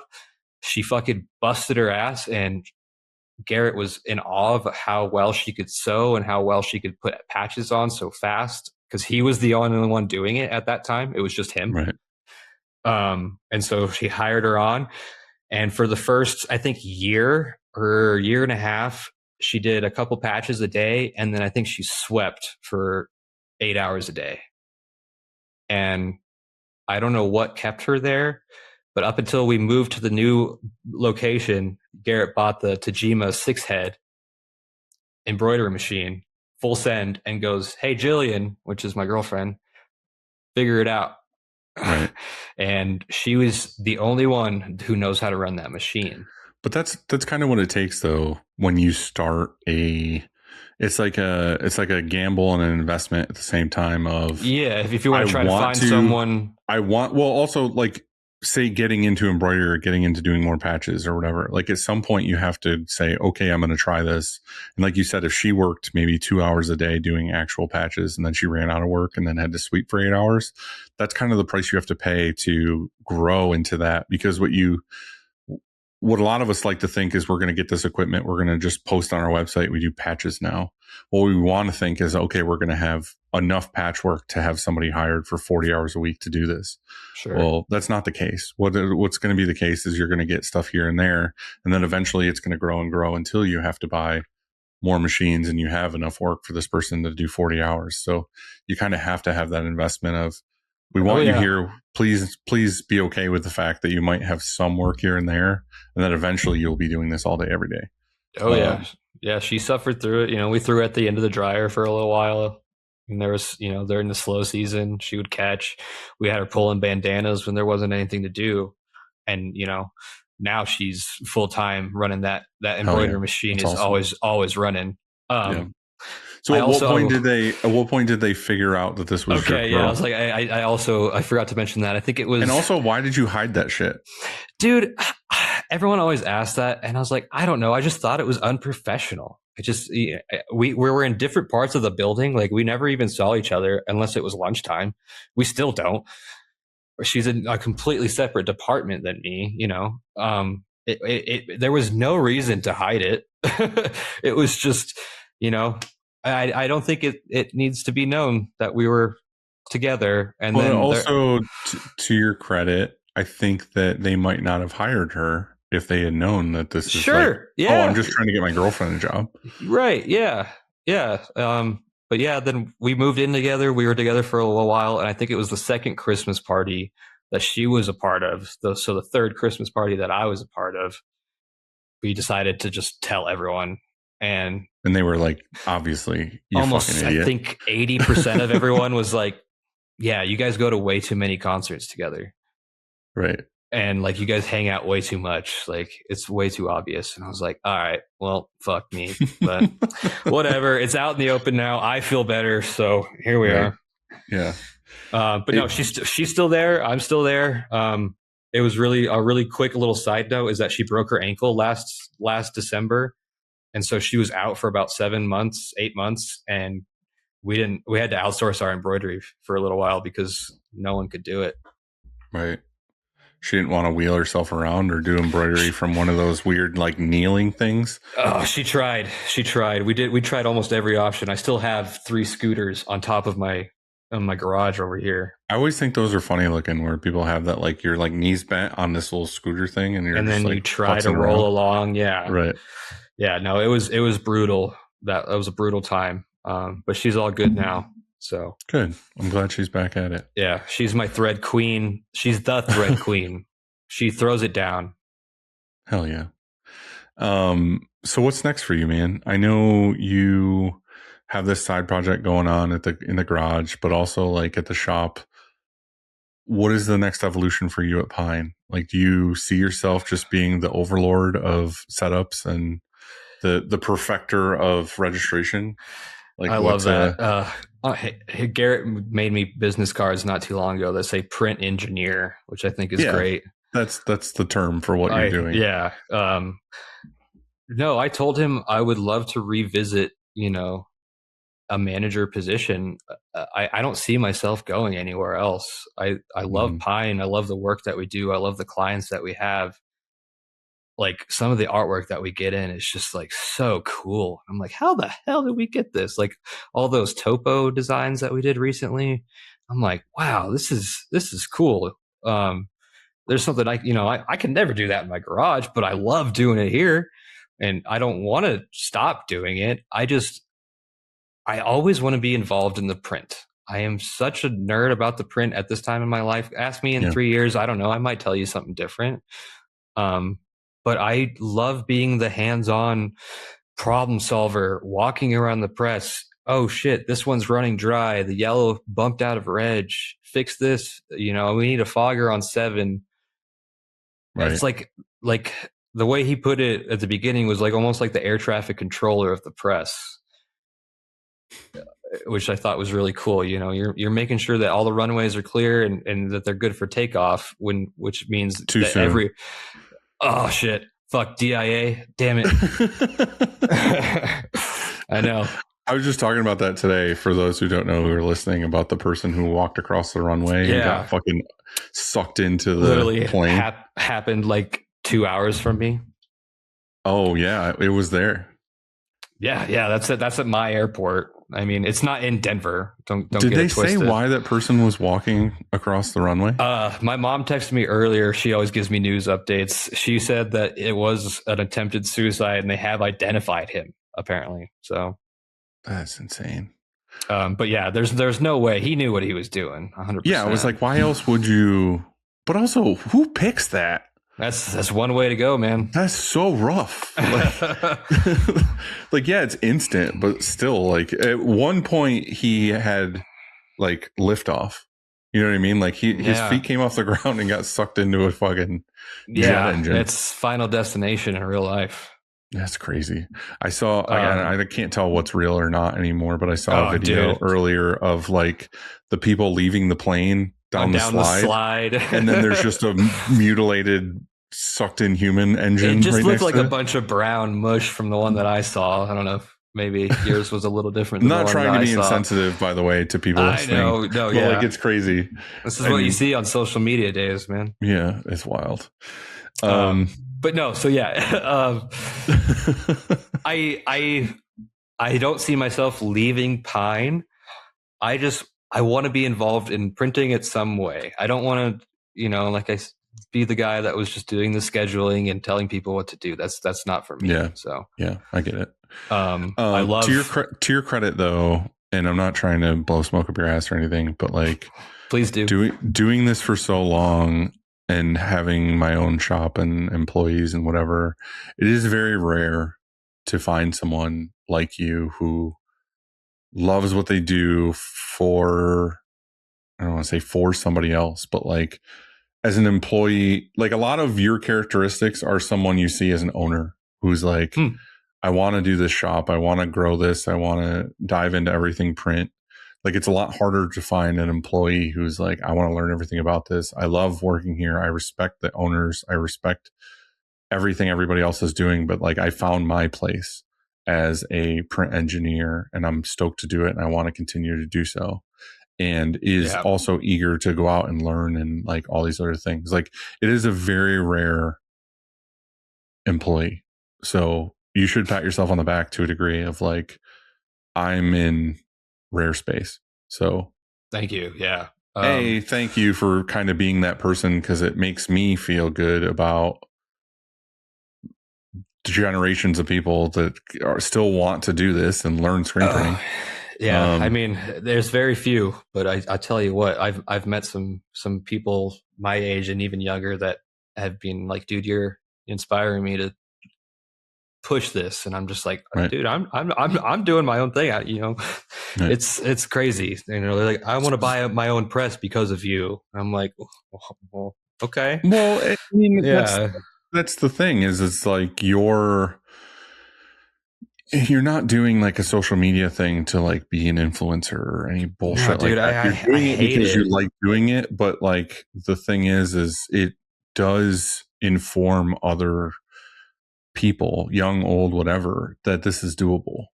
And I'm a big proponent of that's awesome. Like I love when people get into something and get into uncomfortable ground or something, and they're just going to go for it. Like they're going to do it, and you're doing that. So that's what I'm saying. Like to your credit, thank you for doing those things and getting involved and whatever. And fuck anybody who says some bullshit about like, you've only been doing this 5 years. Fuck them. No, I love it's like Zach Acorn, of course. Fucking me and him, I love talking shit with that guy. It's like all these old heads. I was part of the Printmasters Throwdown in Long Beach. But I fucked up. To be fair, you do have to kind of earn your way. Like you do have to do all these things. You will learn the do's and don'ts. And there are these there are these people that have been doing it 20, 30, 40 years, whatever, that need credit of like being there and being along. But the problem is those people also need to usher I don't know what words to use, but they need to clear the way for the new people to carry on what they did and make it better. But the problem is a lot of these old dogs won't tell any of their secrets. They won't tell any of the things that they've learned, and the things about this industry die with them. Yeah. And that sucks. That sucks. Like, I've always been a big proponent of put as much as I can out there, because I want the people who are listening to save themselves from heartache, save themselves from having to reinvent the wheel over and over again. I love Right. having on a guest who has a new shop hack or a new idea that we can share with thousands of people, to now have that be common space, like common knowledge of like, oh, you are supposed to do this when you're printing X or whatever. And then that continues to be knowledge. But what happens is, if the masses know this information, then things get better.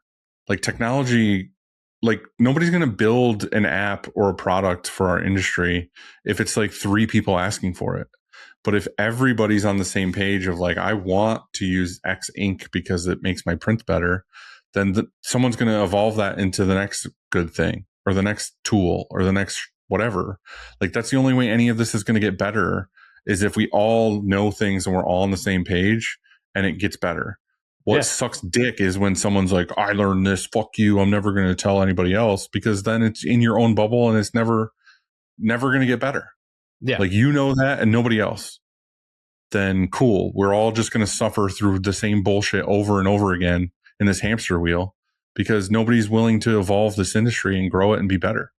And I'm not necessarily saying I'm doing that, but I'm just saying, like, somebody's got to say something. Somebody's got to share it. No, it's a huge thing. I will be honest. I've met way more people that are open than I have that are closed gatekeeping, which is awesome. Yeah. Yeah. But I have met the other side as well. But yeah, no, like I said, I started this page just to show me. I wanted to have something for me to look back on and see how much I can grow, and also share it along the way and see what people else have to say. Yeah. It's not for anybody. The Teej the Squeege page, it was for me. Like, I just wanted to see how far I could push myself, and I'm pushing myself harder and harder every day. I agree. No, you're doing great. Yeah. All right, I'm going to ask you some fun ones. Or I guess insightful or whatever.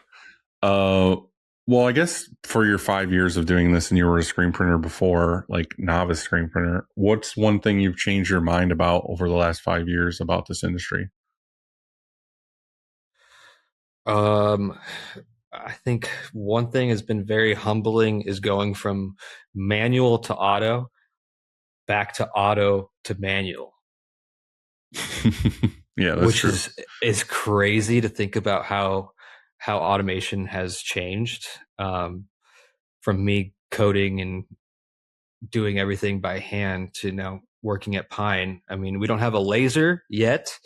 We have a Douthit, the wax CTS, and an automatic coder, and it's just crazy. Like, like I said, I'm new to this, so I just thought it was so cool to see like how automation is really coming into it. And then going to trade shows, bro, like,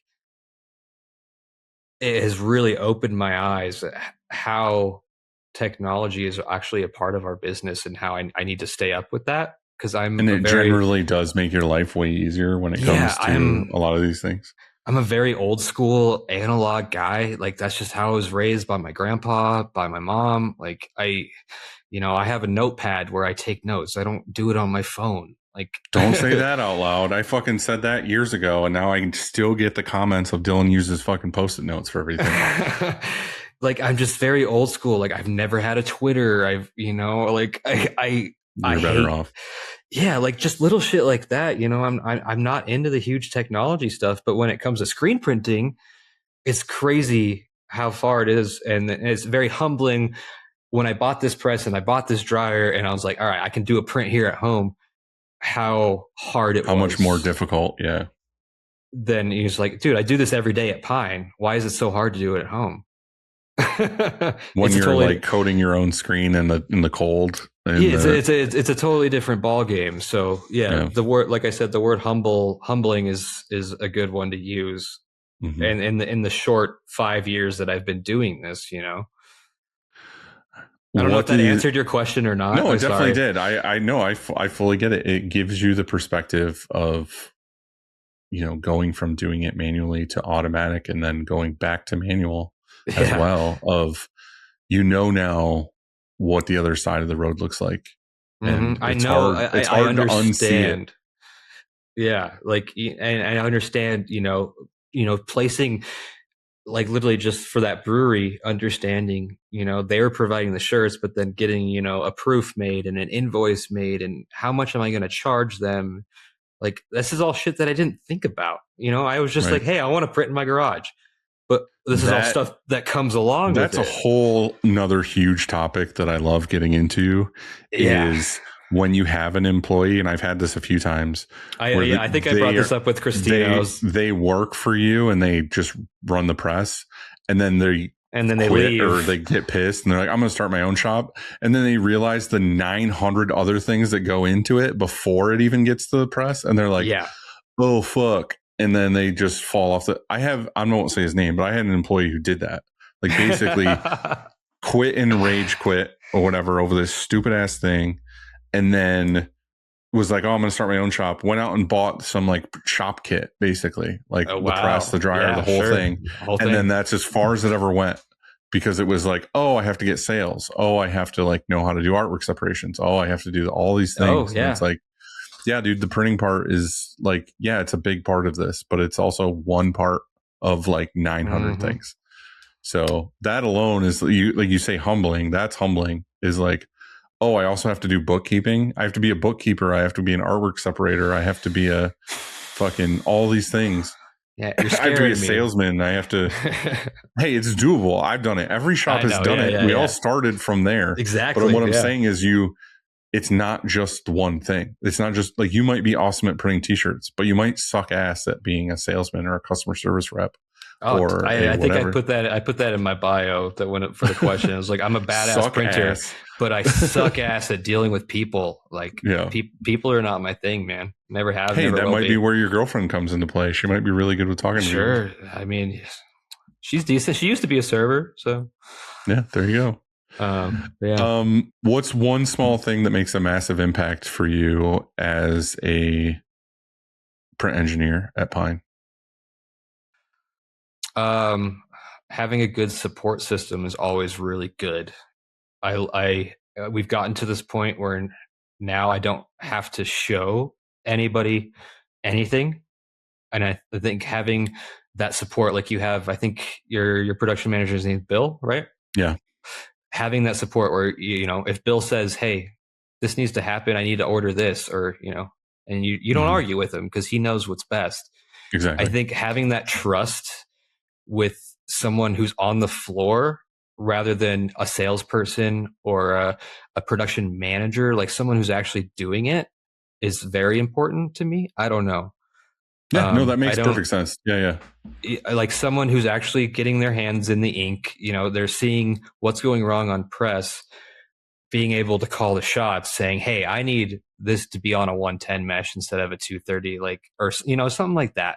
Right. And not have the owner being like, well, why would you do that? It's like, it doesn't matter why. I need it. It goes along with the restaurant industry. One of my favorite quotes of when I was working in the restaurant, it's like, hey, I need a medium rare burger. And they're like, well, why? I just made one. It's like, it doesn't matter why. I still need it. I need one. We can talk about why you had to make it later, but we're in the middle of a rush right now, and I need you to do it for me.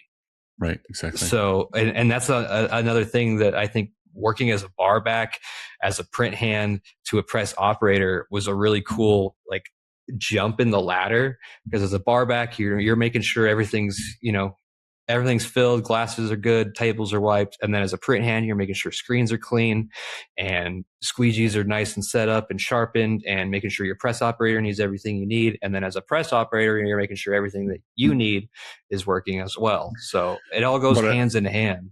I fully agree with you. And I think that's where the importance of what Pine is doing and what Garrett has as far as like credit is that he had done all of those things himself.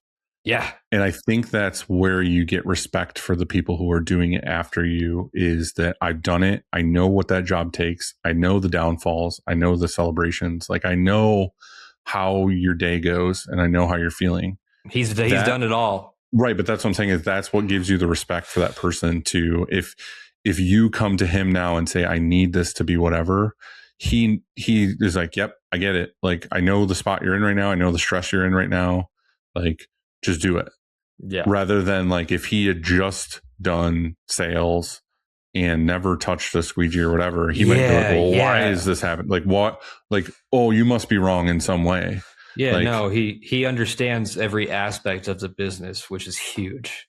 Right. But that's what I'm saying is like you going, like you said, bar back to this and that. The other thing is that you now have the respect for what it takes to get that job done because you have done those things yourself.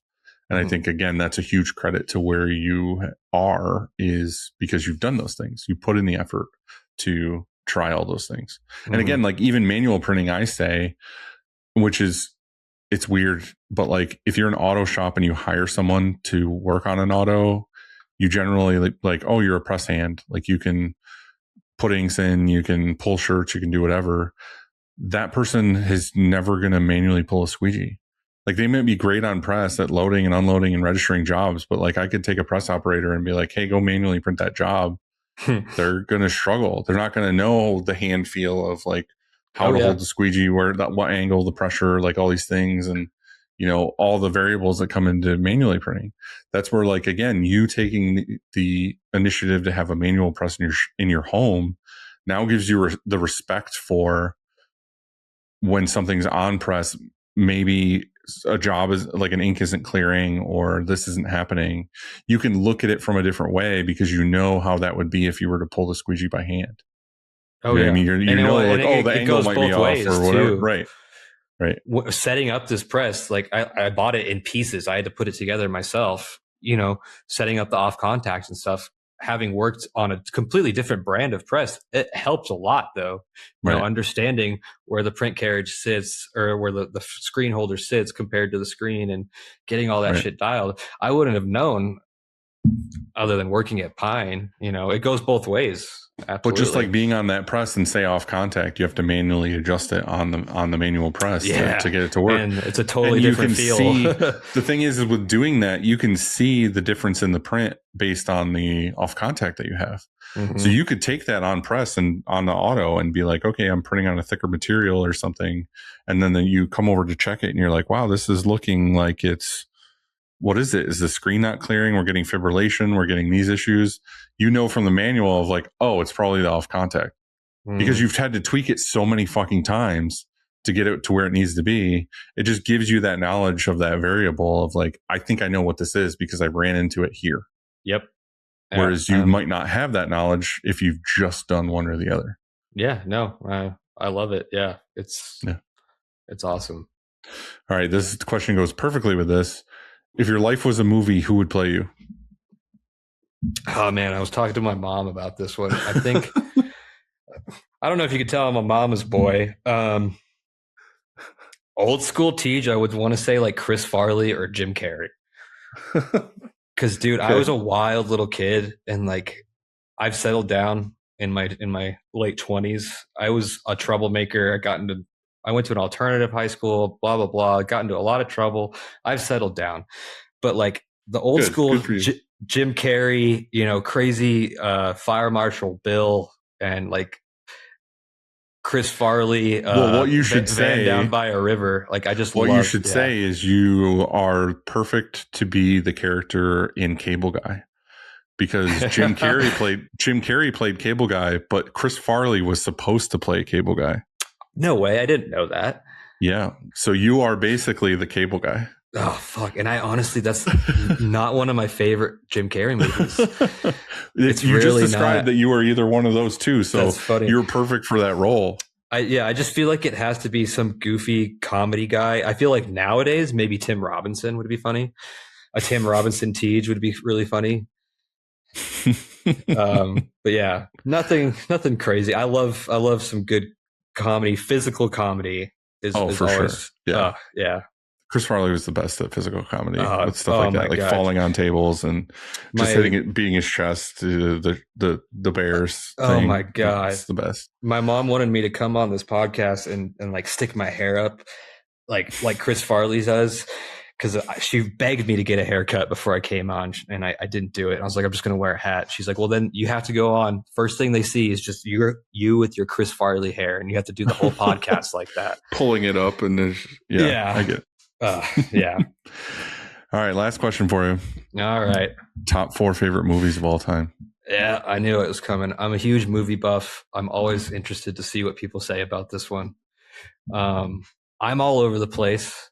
I was born in 97, but my number one, I think, is going to have to be Airplane. Okay. I quote that movie almost daily. So you like comedies? I love comedies. Comedies and horror is like my stuff. Two different things. But yeah, I love laughing my ass off, and I love getting scared as fuck. two totally different things, but okay. I know. Yeah. But no, Airplane. If I had $1 for every time I quoted Airplane, I'd be a rich man.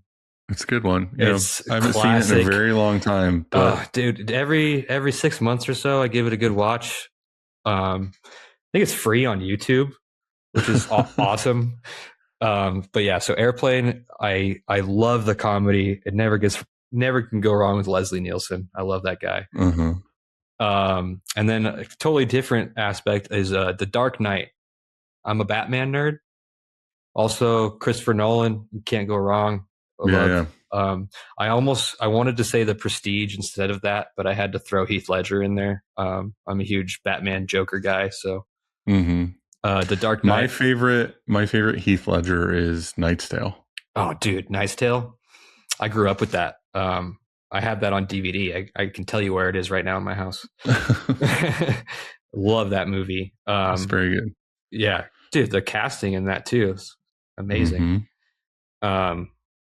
But yeah, so Dark Knight, shout out Heath Ledger, Joker. What else did I want to put in there? I feel like I need to throw a horror movie. I would say either it has to be an Ari Aster, Midsummer, or Hereditary. I don't know if you're. I can't do it. I can't watch. I don't watch horror movies that are in that vein. To me, I love a creature feature. I love a horror-ish thing where it's like a monster or a zombie or a Did you see The Substance? Animal or whatever. No, but like just straight creepy ass like people stabbing each other is like I'm not even remotely interested. Yeah. Or like a Hellraiser or a Nightmare on Elm Street or whatever. It's like, nah, dude. Like, and also, like, I'm a scaredy cat. Like, I'll be honest, I can't do it. Like, I remember I watched the one that freaked me out the most when I was a kid. Well, I say kid, I was probably a teenager, but like it was fuck, why am I blanking on it right now? Blair Witch. Oh yeah. That's because I thought it was real. I thought it was found footage. See, and that's I think why I like Midsummer so much is because it takes place during the daytime and it's like real people, that real shit that could absolutely happen. Yeah. It's not spooky ghosts. It's not a possession or, you know, something that could not happen. It's real shit that could just happen somewhere. Well, I remember when that movie came out, it was sold to the public that it was they found this tape, like found footage. Oh yeah. And they made it into a movie and put it out. And then I remember like being really weirded out that like the MTV Movie Awards or something was like a little bit later and the whole cast was there. And I was like, what? They're all fucking dead. Like how are they here? I thought that was real. I thought that was real. And that would freak me the fuck out. It's like a giant snuff film. Yeah. But that whole thing. And then, like, I just can't. Like I'm one of those guys that I'll watch something like that and I need to watch a cartoon before I go to bed. Like I can't. Hey, don't get me wrong. I love some good cartoons too, man. It lives I'm a huge with me. family guy. But like again, I'll watch like a movie where some alien rips people apart, and I'm like, oh, that's cool. It's interesting. I like how they did that. Yeah. But as soon as it's like Ex Machina or whatever, where he's like, the robot girl fucking stabs him. I'm like, dude, I can't. Like the slow stab of just inserting a knife in his chest. I was just like, that it instantly makes me sick. Like I'm so like this. They're doing their job right then, man. I know, but I don't want that. I don't want to watch something that makes me feel that way. I want to watch something that makes me feel smarter or like it was an intelligent thing. I don't want to be like, oh, that was really cool. That guy got fucking his throat slit, or whatever. It's like I love the not creepy even remotely. feature. I love being creeped out. I love being grossed out. I love looking at a screen and going. All right, so we got Midsummer, we got Airplane, and we got Dark Knight. Okay, what was the last one? Let's throw Fight Club. I just rewatched that in the theater. Like, dude, I went to a movie theaters not too long ago, and they had a poster up that said it's coming back remastered in 4K, and it was like from a week ago, and I was like, how the hell did I miss that? It was one day, or it was a couple days, or whatever. But like, it was a short-lived thing. And we talked about it. We talked about it on the John episode where I said that I would be his bitch tits. Yeah, Meatloaf, bro. I love Meatloaf. I don't know. I love that movie. It's one of those movies that you can just start watching and just get sucked into. It is a very, very good movie. I hate that it got turned into a bro movie. It's one of those movies where it's like you go into like a teenager's room or a kid at college's room, and it's like a Fight Club poster or a fucking Godfather poster or a like Scarface poster or something. It's the typical. Right. It's like, I'm so tough. I love Fight Club. But it really is a great movie. Like, it is a very good movie. Especially if you give it a second watch and you see all the little hints about how he's the same person. Rewatching a movie and catching something different every time. It's awesome. That's one of those movies where you can see a lot of things of like, he didn't mention Tyler in this section. Like, why would he? Because he is Tyler. Exactly. Or like there's all these different things. Like there's the one scene where he's in the car in the rain and the two guys are behind him and like they're driving, and you don't think about it in the moment because you think of him and Tyler in the front seat arguing with each other, and like it keeps flashing back to the guys in the back seat and they're looking at each other like, because he's just talking like really to himself. Confused. But what it looks like is they're confused as to why they're arguing. But then when you realize he's fucking arguing to himself, and then he's pulling the wheel into an accident, and they're like, the fuck is this guy doing? I can't imagine. Like, that's where it's funny to watch it a second time and see the reactions of these people as him doing these things to himself is really interesting. Yeah, it's a good movie. I mean, I think a lot of those movies, every director, you could pick something out of. Other than Airplane, I don't know who directed Airplane off the top of my head. I just respect movies like that where they're like, Chris Nolan is very good at that. That's why he's amazing. The Prestige is one of the ones that I really wanted to put in here. I want to shout out The Prestige. It's an amazing movie. It's very good. I grew up wanting to be a magician, so that one was a huge one for me. Huge Chris Angel Mind Freak fan over here. I've seen Chris Angel Mind Freak twice in Vegas. Is it badass or what? It is fucking awful, but it is worth watching just for the cringe. I actually might have seen him 3 times. I can't remember. At least twice. That's funny, man. The first time I went, it was me and Marcotte, and then I can't remember if me and Christina went and saw it or not. I can't remember. And then I went with Brian and Bill, and that one was insane because the entire time they love the cringe. Like, they step into cringe. And it was the whole time we were just yelling Mind Freak. And it was like, anytime he did a trick or something, we were like, oh my God. Like, it was just like, but it's so bad. It's so awful. I remember the first time he does this thing where he like throws pigeons or whatever, fucking, or doves out of his fucking wrists or something. But the doves are so like sickly, they don't even make it to the tree they're supposed to go to. They like fall on the ground. And it's just like, he definitely like, he did like a sword fight in the beginning, and it was so like half-assed. Like they weren't even connecting. They were just like he's like, get me through this. I want to go eat dinner with my kids or whatever. Oh my God. It was just like, oh my God, why did I spend $100 on this? But yeah, it's worth going to if you want to laugh at the cringe, but don't go thinking I'm going to see magic. Yeah, that's not happening. I think it would be a pure nostalgia thing for me. Oh, for sure. I think I have all of his Mind Freak like on DVD.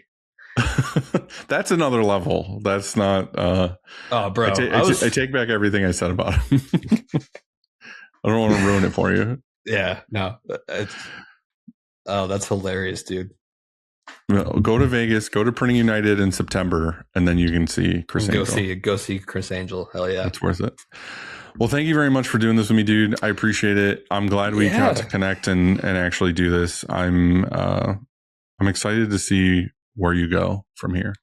Dude, I'm extremely honored. When I got that message from you, I was in absolute awe. So I can't believe that this actually happened. I'm glad you got on, because again, like, it's one of those things, like, I love talking to people about screen printing or this industry in general, and you're excited about it, and I'm excited that you're excited. Oh yeah.